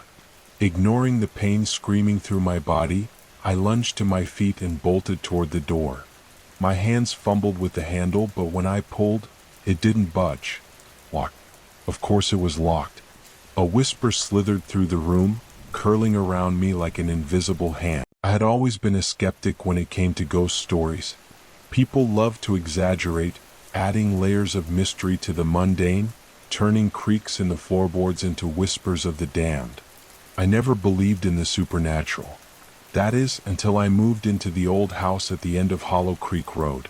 It was cheap, suspiciously cheap, but I was in desperate need of a place, and when you're down to your last few dollars, rationality takes a backseat to survival. The house was beautiful in a tragic way, its once white wooden panels now gray with age, ivy crawling up the sides like nature itself was trying to reclaim it. The locals whispered about it. They avoided looking at it when they passed by. I assumed it was just small-town superstition, the kind of stories kids tell each other to spook their friends. It didn't scare me. Not at first. The first night was uneventful. I unpacked my meager belongings, set up my mattress on the floor, and dozed off to the sound of crickets outside. The air smelled old, damp, like the house had been sealed away from time. The only odd thing was the silence that followed my every step. The place absorbed sound in an unnatural way, as if it had been starved of life for too long. I brushed it off. It was just an old house after all. But as the nights passed, I started noticing little things. The furniture, which I had barely touched, seemed to shift slightly, never enough for me to be sure, just enough to make me doubt myself. Doors would creak open in the middle of the night. I would hear soft, almost imperceptible footsteps when I was trying to sleep. The air grew colder in certain rooms, sharp like ice against my skin. Still, I convinced myself it was all in my head. Until I found the notes. I discovered them tucked away in the old wooden dresser in the bedroom. A stack of yellowed papers, edges frayed with age. The handwriting was frantic, almost desperate, as if whoever had written them had done so in a state of sheer terror. They spoke of whispers in the dark, of figures lurking just out of sight. The last few entries were barely legible, the words scrawled so violently that the ink had bled through the paper. The final note simply read, "It watches. It waits. It feeds." My hands trembled as I placed the notes back where I found them. A trick of the mind, I told myself. The ramblings of someone who had been alone for too long. But the seed of doubt had been planted, and it grew faster than I could control. The following night, I woke up to the feeling of something heavy pressing down on my chest. My room was bathed in darkness, the air thick with a suffocating weight. I couldn't move. My limbs were paralyzed, my breath shallow and quick. At the foot of my bed, a shadow loomed, darker than the night itself. Its shape was amorphous, shifting as if it was made of living smoke. It had no eyes, no features, just an overwhelming presence that radiated hunger. I could hear it breathing, a wet, guttural sound that sent icy tendrils down my spine. Then, just as suddenly as it appeared, it was gone. The weight lifted and I gasped for air, my body drenched in cold sweat. I didn't sleep for the rest of the night. I should have left then. I should have packed my things and never looked back. But fear has a way of trapping you, convincing you that running is useless. The house had its claws in me, and the deeper I sank into its grasp, the harder it became to escape. The whispers started soon after. Soft at first, barely a breath against my ear. Then louder. More insistent. They would call my name, stretching it out in elongated syllables that made my skin crawl. I would hear them behind me when I walked down the hall, just a fraction of a second too slow to turn and catch them. The shadows grew bolder, slithering at the edges of my vision, darting away the moment I looked. Every night they got closer. Every night I felt them watching me. The basement door had been locked when I moved in. I had assumed it was just stuck, painted over too many times, warped by years of neglect. But one night, after another restless attempt at sleep, I heard it. A knocking. Faint but deliberate. I sat up in bed, every nerve in my body screaming at me to ignore it. But the knocking didn't stop. Slow, rhythmic, like something waiting patiently. Then the lock clicked. The door creaked open, the darkness yawning like a mouth. I didn't want to go down there. But my feet moved on their own, each step dragging me closer to the abyss. The air grew colder as I descended, the light from my phone barely illuminating the stone walls. The space was larger than I expected, lined with old shelves, dust clinging to every surface. And then I saw it. A chair sitting in the center of the room. Shackles hung from the armrests, rusted but sturdy. The floor beneath it was stained dark, the color of dried blood. And in front of the chair, a mirror. A large, ornate thing, its surface fogged with dust. My reflection stared back at me, but something was wrong.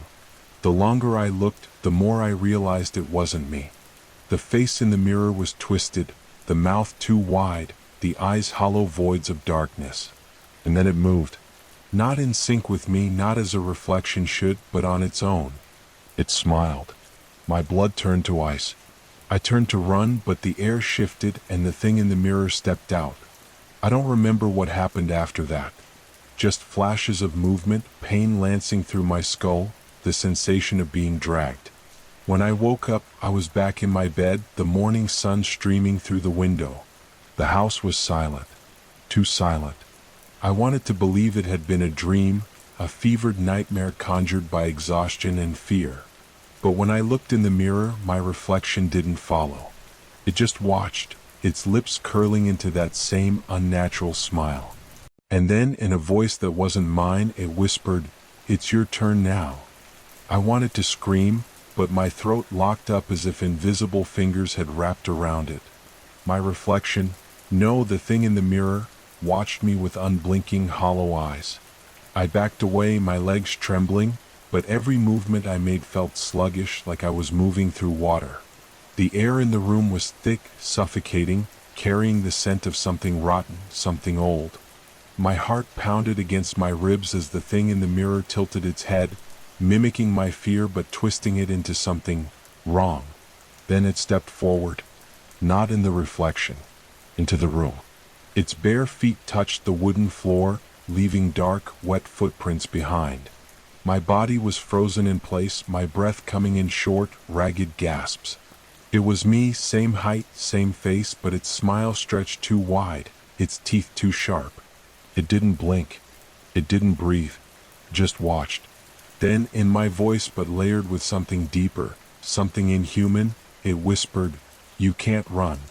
I stumbled backward, knocking over a chair in my frantic attempt to move away. My body finally responded to my terror and I bolted toward the door. But as my hand gripped the handle, it wouldn't turn. The air shifted behind me, growing colder. I could feel it standing there. Closer now. So close.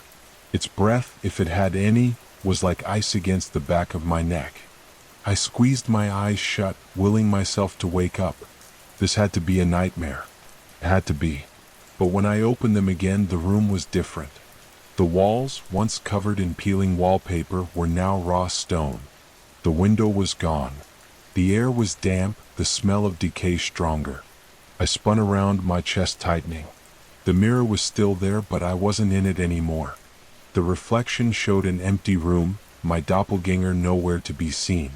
A realization crashed over me like a wave of ice. I wasn't in my house anymore. I was somewhere else. And whatever had stepped out of the mirror, it had taken my place. I pressed my hands against the cold stone walls, my fingers searching desperately for any sign of a door, a crack, anything that could lead me out. The air was thick, damp, pressing against my skin like a second layer. My breaths came out ragged, uneven. This wasn't real. It couldn't be real. But the icy sting of the wall beneath my fingertips told me otherwise. The mirror stood in the center of the far wall, its surface murky and dark, like the glass had been soaked in ink. My reflection was gone. Nothing stared back at me but an abyss that seemed to stretch into eternity. I didn't want to look at it, but something about it pulled me in. A whisper slithered through the air, soft at first, almost indistinguishable from my own breathing. Then it grew, louder, clearer. Voices, many voices, layered over one another, murmuring, chanting, crying. I turned away, pressing my back against the wall, my heart hammering against my ribs. My mind raced. How had I gotten here? What was this place? More importantly, how could I get out? Then I remembered the thing that had stepped out of the mirror. If it had left, if it had taken my place, was it out there? In my house, living my life? Panic surged through me like electricity, setting every nerve on fire. I had to go back. I had to stop it. But how? My eyes darted around the room, searching for anything. A door, a break in the stone, anything that hinted at an exit. The walls stretched up into blackness, disappearing beyond sight. There was no ceiling, just an endless void pressing down on me. My breath hitched. This wasn't a room. This was a prison. The whispering grew into a chorus, a cacophony of wailing voices. They weren't coming from the mirror anymore. They were coming from the walls, from the floor, from above. The stones vibrated, the air humming with an otherworldly energy. The mirror shifted, its surface rippling like water. And then, something moved inside it. A shape. No, multiple shapes. Faces pressed against the glass, their features warped and twisted in agony. Hands reached out, clawing at the surface as if trying to break free. Their eyes, empty black voids, stared at me, their mouths moving in silent screams. My stomach turned, while rising in my throat. I staggered backward, my entire body screaming at me to run. But where? There was nowhere to go. The voices escalated into shrieks, the mirror shuddering violently as if something, no, many things, were trying to push through. My pulse thundered in my ears. The air crackled with energy, a force so intense that it sent a shiver down my spine. And then silence. The whispering stopped. The screaming ceased. The mirror went still. For a moment I didn't dare move. The air was heavy, charged with an unnatural stillness. Then, slowly, the darkness inside the mirror peeled away, revealing something else. My reflection. But it wasn't just me standing there. The thing that had taken my place stood behind me in the glass, its hollow eyes locked onto mine. I turned instinctively, but the room was empty. My reflection should have been alone. But in the mirror, the thing leaned forward, placing its cold, twisted lips near my ear. I couldn't hear it, but I felt it. A single breath, icy and malevolent. And then the lights went out. A force slammed into me, throwing me backward onto the stone floor. My head hit something hard, pain exploding through my skull. The world spun, my vision flickering in and out of focus. Footsteps.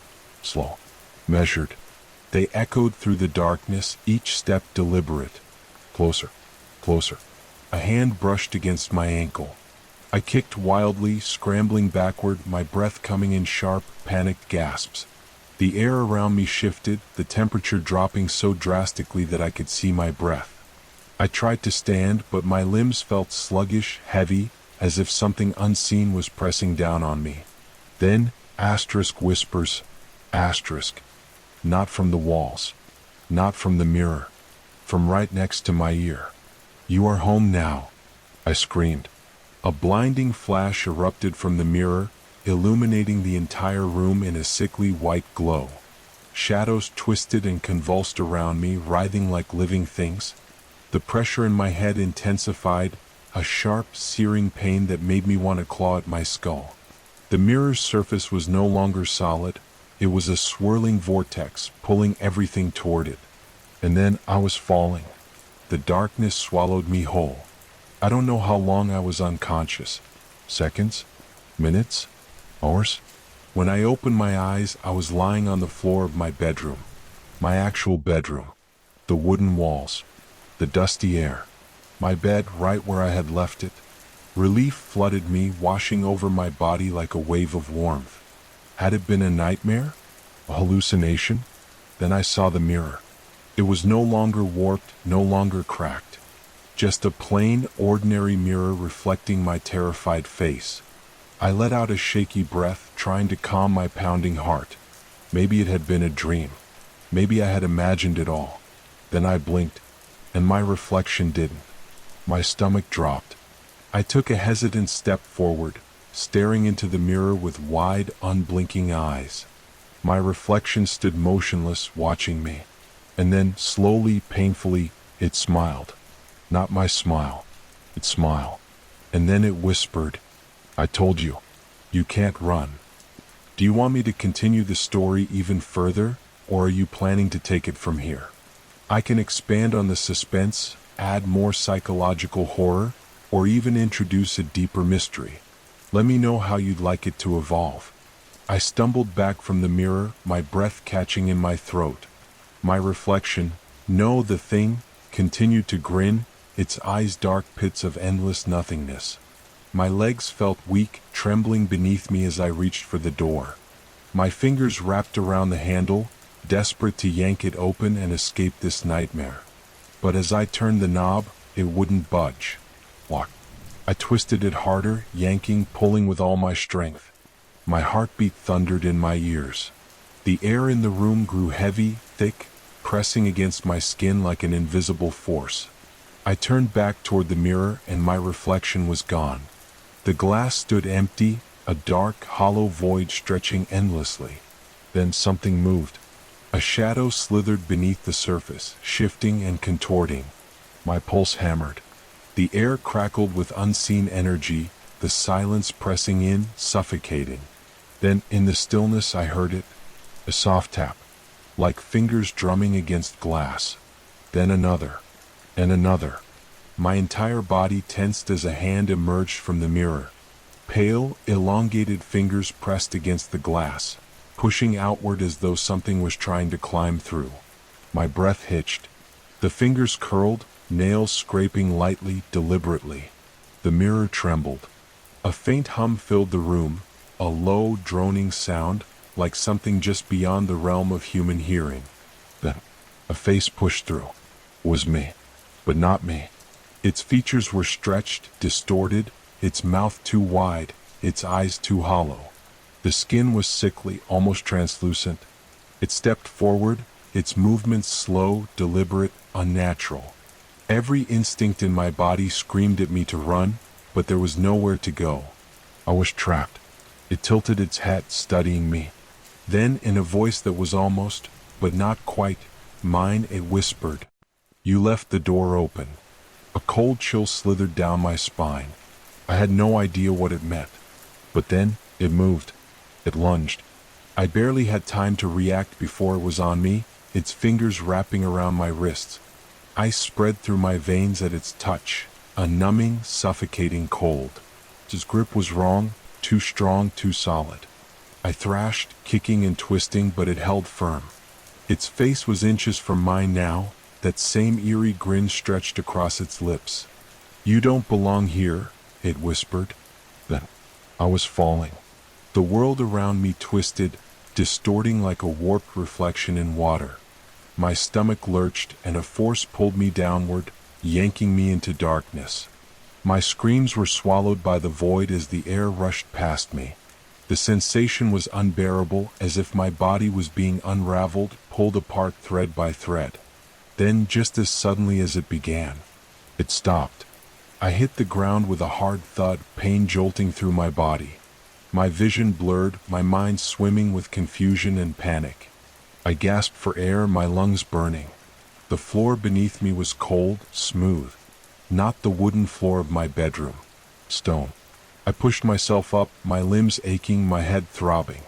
My breath came in ragged gasps as I looked around. I was back. The same stone room. The same oppressive darkness. The mirror stood against the far wall, its surface shifting like a living thing. And through it I saw my bedroom. I saw me. My reflection, no, the thing, was in my room now. Moving, breathing, living. I stumbled toward the mirror, pressing my palms against the cold glass.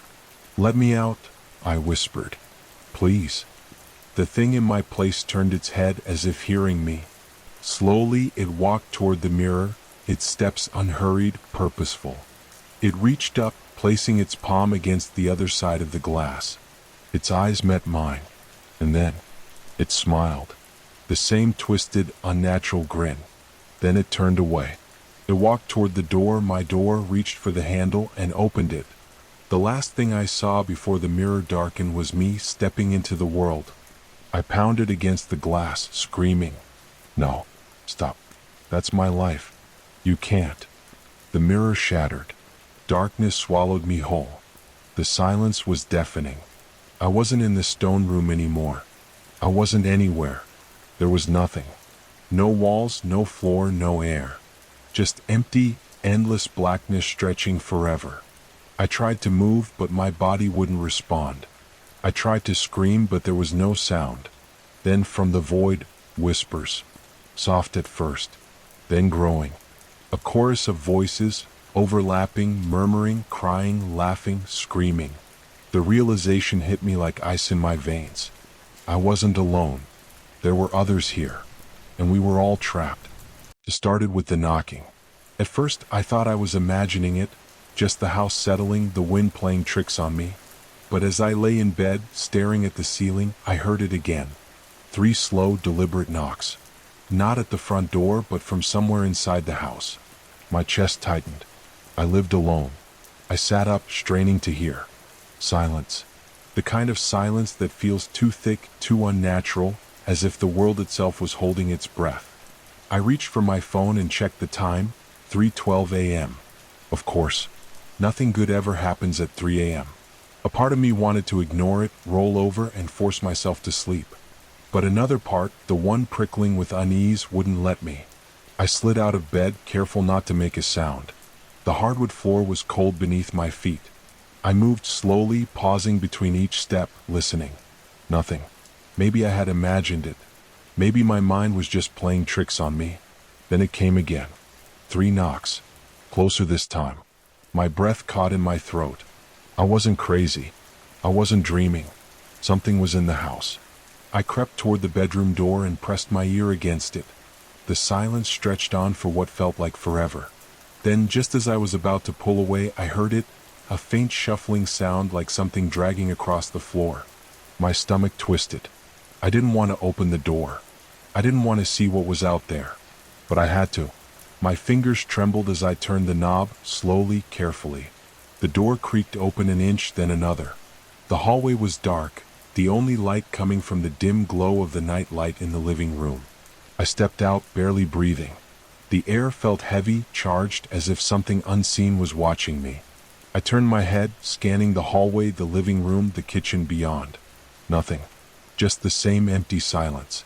Then the knocking came again. Right behind me. I spun around so fast I nearly lost my balance. But there was nothing there. Just the door to my bedroom, standing open. I could feel my pulse pounding in my ears. I wasn't imagining it. I couldn't be. I reached for the light switch, flicked it on. The bulb buzzed, then flickered to life, casting pale yellow light down the hallway. Everything looked normal. The framed pictures on the walls, the coat rack by the front door, the empty kitchen table. Then I saw it. A single wet footprint on the wooden floor. Just one. And it was facing me. A chill crawled up my spine. I hadn't been outside. I hadn't stepped in anything. So where had it come from? I swallowed hard, my throat dry. I followed the direction it faced, my eyes landing on the living room. The night light flickered. A shadow shifted. I wanted to run. Every instinct screamed at me to get out of the house. But my legs wouldn't move. I could only watch as the darkness in the corner seemed to pulse, to breathe. Then, slowly, something stepped forward. It wasn't human. The shape was wrong, too long, too thin. Its arms hung low, almost dragging against the floor. Its head tilted at an unnatural angle. I couldn't see its face, but I knew it was looking at me. I sucked in a sharp breath, and it moved. Not toward me, no, it didn't need to. The second I blinked, it was closer. Just inches away. A scream died in my throat. I stumbled back, crashing into the wall. My heart slammed against my ribs, my body frozen in pure terror. The thing loomed over me, its breath, if it even had breath, rasping, wheezing. Then it spoke. Not in words, but in something deeper, something that scraped against my skull, echoing inside my head like a whisper from the void. You let me in. I choked on air, shaking my head violently. No, I hadn't. I would never. The thing's head tilted further, almost upside down now, bones, if it had bones, cracking with the movement. You heard me. You answered. I scrambled away, my limbs finally obeying. I ran, bolted for the front door, yanking at the lock with shaking hands. My fingers fumbled, slipped. Behind me, the thing moved closer. I could feel it. The air thickened, the temperature plummeting. My breath fogged in front of me. The lock finally gave way and I threw the door open, stumbling onto the porch. Silence. The street was empty.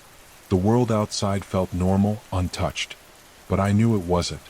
I turned back, half expecting the thing to be standing in the doorway. But there was nothing. Just the open door, my house dark and still. I wanted to believe I was safe, that I had escaped. But then, just before I shut the door, I heard it. 3 slow knocks. From inside the house. I stood frozen on the porch, my breath coming in short, ragged gasps. The cold night air did little to chase away the sweat beading on my forehead. My hand trembled as I gripped the doorknob, unsure whether I should slam it shut and trap whatever was inside, or leave it open and risk it following me out. My mind screamed at me to run, to get as far away from that house as possible. But my body wouldn't move. It was as if an unseen force held me there, compelling me to listen, to acknowledge the sound that had just come from inside. 3 slow knocks. A deliberate rhythm, almost mocking. I swallowed hard, my throat dry as sandpaper. The street around me was eerily silent, the kind of silence that didn't feel natural. No distant hum of cars, no chirping of crickets, no rustling of leaves in the wind. Just an oppressive stillness that pressed in on me like a weight. My eyes darted to the windows, expecting to see that thing standing there, peering out at me with whatever passed for its face. But the windows were dark, empty, revealing nothing. I took a step back, my foot landing on the cold concrete of the porch. My mind raced with questions. If I ran now, would it follow? If I stayed, would I ever make it out again? And what did it mean when it said, "You let me in"? I couldn't stand here forever. I needed to decide. The rational part of my brain screamed at me to get in my car and drive until the house was nothing more than a bad memory. But another part, the part that had gotten me this far, told me that running wouldn't change anything. Whatever this thing was, it had already attached itself to me. Leaving the house wouldn't free me from it. It was inside my home. It had been knocking. It had been speaking to me. It had been waiting. I turned, eyes scanning the dark street one last time. Nothing moved. I forced myself to take a slow breath, then stepped back over the threshold. The second my foot crossed into the house, the air shifted. It was subtle but unmistakable. The temperature dropped instantly, and the silence inside felt even heavier than the silence outside. It was as if the house itself was holding its breath, waiting to see what I would do next. The door clicked shut behind me and I nearly jumped out of my skin. I hadn't touched it. My breathing quickened, my pulse hammering in my ears. I clenched my fists, forcing myself to move forward, to walk back into the dimly lit living room. The night light in the corner flickered weakly, casting erratic shadows across the walls. My eyes darted to the spot where I had seen it before, that dark, unnatural shape lurking in the corner. It wasn't there now, but I could still feel it. I hesitated, every instinct telling me that I was making a mistake. Then slowly I whispered, "What do you want?" The moment the words left my lips, the temperature dropped again. My breath came out in white puffs, and then the knocking started again. Louder this time, more insistent. But it wasn't coming from the door anymore. It was coming from the walls, the ceiling, the floor beneath my feet, everywhere all at once. A cacophony of sound, relentless, suffocating. My hands shot up to my ears, but it didn't help. The noise was inside my head, reverberating through my skull like a sick, rhythmic chant. Then, just as suddenly as it started, it stopped. The silence that followed was deafening. My heartbeat was the only sound I could hear, pounding against my ribs like a trapped animal. I lowered my hands slowly, my entire body trembling. And then a voice. Not a whisper this time, but something worse. Something deep, guttural, layered, as if a dozen voices were speaking at once. You let me in. I spun around, but there was nothing there. Just shadows stretching across the walls, twisting unnaturally. My chest rose and fell in rapid, shallow breaths. I needed to move. I needed to get out. I turned toward the hallway, toward my bedroom, as if somehow hiding under the covers like a child would make this all go away. Then I saw it. Standing in the hallway, half shrouded in darkness, was a figure. Its shape was wrong, its limbs too long, its head tilted at an impossible angle. Its mouth stretched into something that might have been a grin, but there were no lips, no teeth, just an empty, gaping hole. My legs locked up, my entire body frozen in place as it took a step forward. The floor didn't creak beneath its weight. It didn't move like something alive. It glided like a shadow peeling itself from the walls. My breath hitched as its head twitched, its hollow mouth opening wider. My vision blurred as I tried to look away, but I couldn't. It held me there, trapped in its gaze even though it had no eyes. Then it spoke again, and this time the words weren't in my head. You let me in. Now I'll never leave.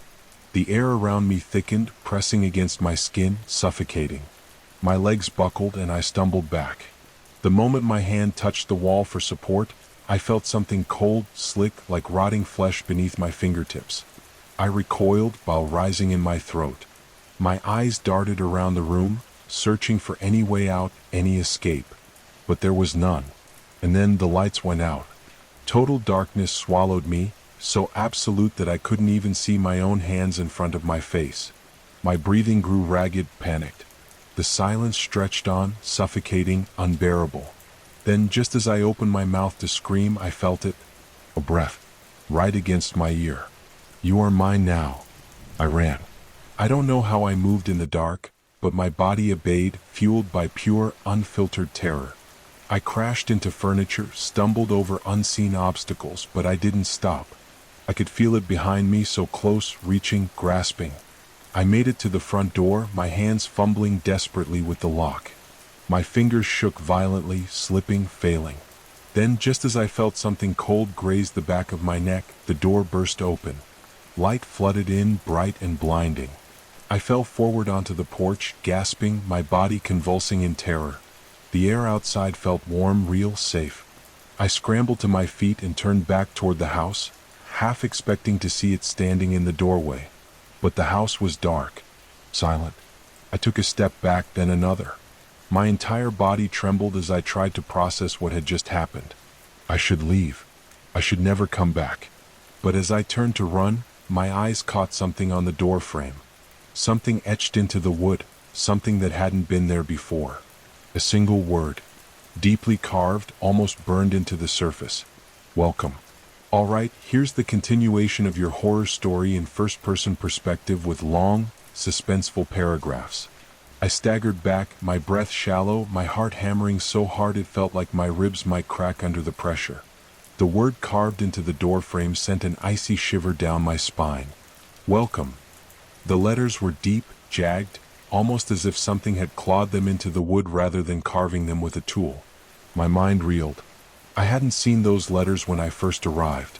Had they always been there, hidden by some trick of the shadows? Or had the thing inside left me a message as I fled? I took another step back, my feet unsteady beneath me, my entire body still vibrating with the electric charge of terror. My car was parked just a few feet away, but I was afraid to turn my back on the house. It felt like something was watching me, waiting for me to make a mistake. I forced myself to breathe in and out, slow and measured, willing my limbs to obey. I turned and sprinted to the car, yanking the door open so fast it nearly came off its hinges. My hands trembled violently as I shoved the key into the ignition, but the second I twisted it, the engine sputtered, then died. My breath hitched. I tried again. Nothing. The silence outside pressed against the windows, thick and unnatural. My fingers were slick with sweat as I gripped the key harder and twisted one more time. The engine coughed, then roared to life. Relief surged through me like a drug, but before I could throw the car into reverse, something moved in the rearview mirror. A shadow. It stretched across the back seat, shifting unnaturally, writhing like it wasn't bound by the same laws of movement as everything else. My stomach lurched. My pulse spiked. I knew, that if I turned around I would see something I wasn't supposed to. Something that would unravel whatever fragile grip I had left on my sanity. A breath, cold and damp, tickled the back of my neck. I slammed my foot on the gas, the tires screeching against the pavement as the car lurched backward. My head snapped forward, my hands gripping the wheel so hard my knuckles turned white. I didn't look in the mirror again. I couldn't. The road stretched ahead, dark and empty, and I didn't care where I was going as long as it was away from that house. The further I drove, the more the tension in my chest eased. But the feeling of being watched never faded. I kept glancing at the side mirror, half expecting to see a figure standing in the middle of the road behind me, its hollow mouth stretching wider and wider, whispering those same chilling words, you let me in, I didn't stop driving until I reached my apartment. I parked in the lot, breathing heavily, my body trembling so violently I wasn't sure I could even stand. The streetlights flickered overhead, casting long, warped shadows across the pavement. I forced myself out of the car, gripping the door for support. My building loomed ahead, its windows dark and unwelcoming. I swallowed hard and made my way inside, my footsteps echoing unnaturally against the tiled floor of the hallway. Inside my apartment, everything felt off. The air was too still, the silence too thick. I locked the door behind me, then double-checked it. The apartment was exactly as I had left it, but somehow it felt different. The shadows in the corner stretched just a little too far. The air held the faintest scent of damp earth, like something had crawled out of a grave and settled in. I turned on every light, flooding the rooms with warmth and brightness, but it did nothing to dispel the unease curling around my spine. I sat on the edge of my bed, gripping my phone with white-knuckled fingers. I needed to tell someone, call someone. But who would believe me? What would I even say? That I went to check out a house and something followed me home? I opened my text, scrolling through my contacts. My finger hovered over my best friend's name, but before I could press it, my phone screen flickered.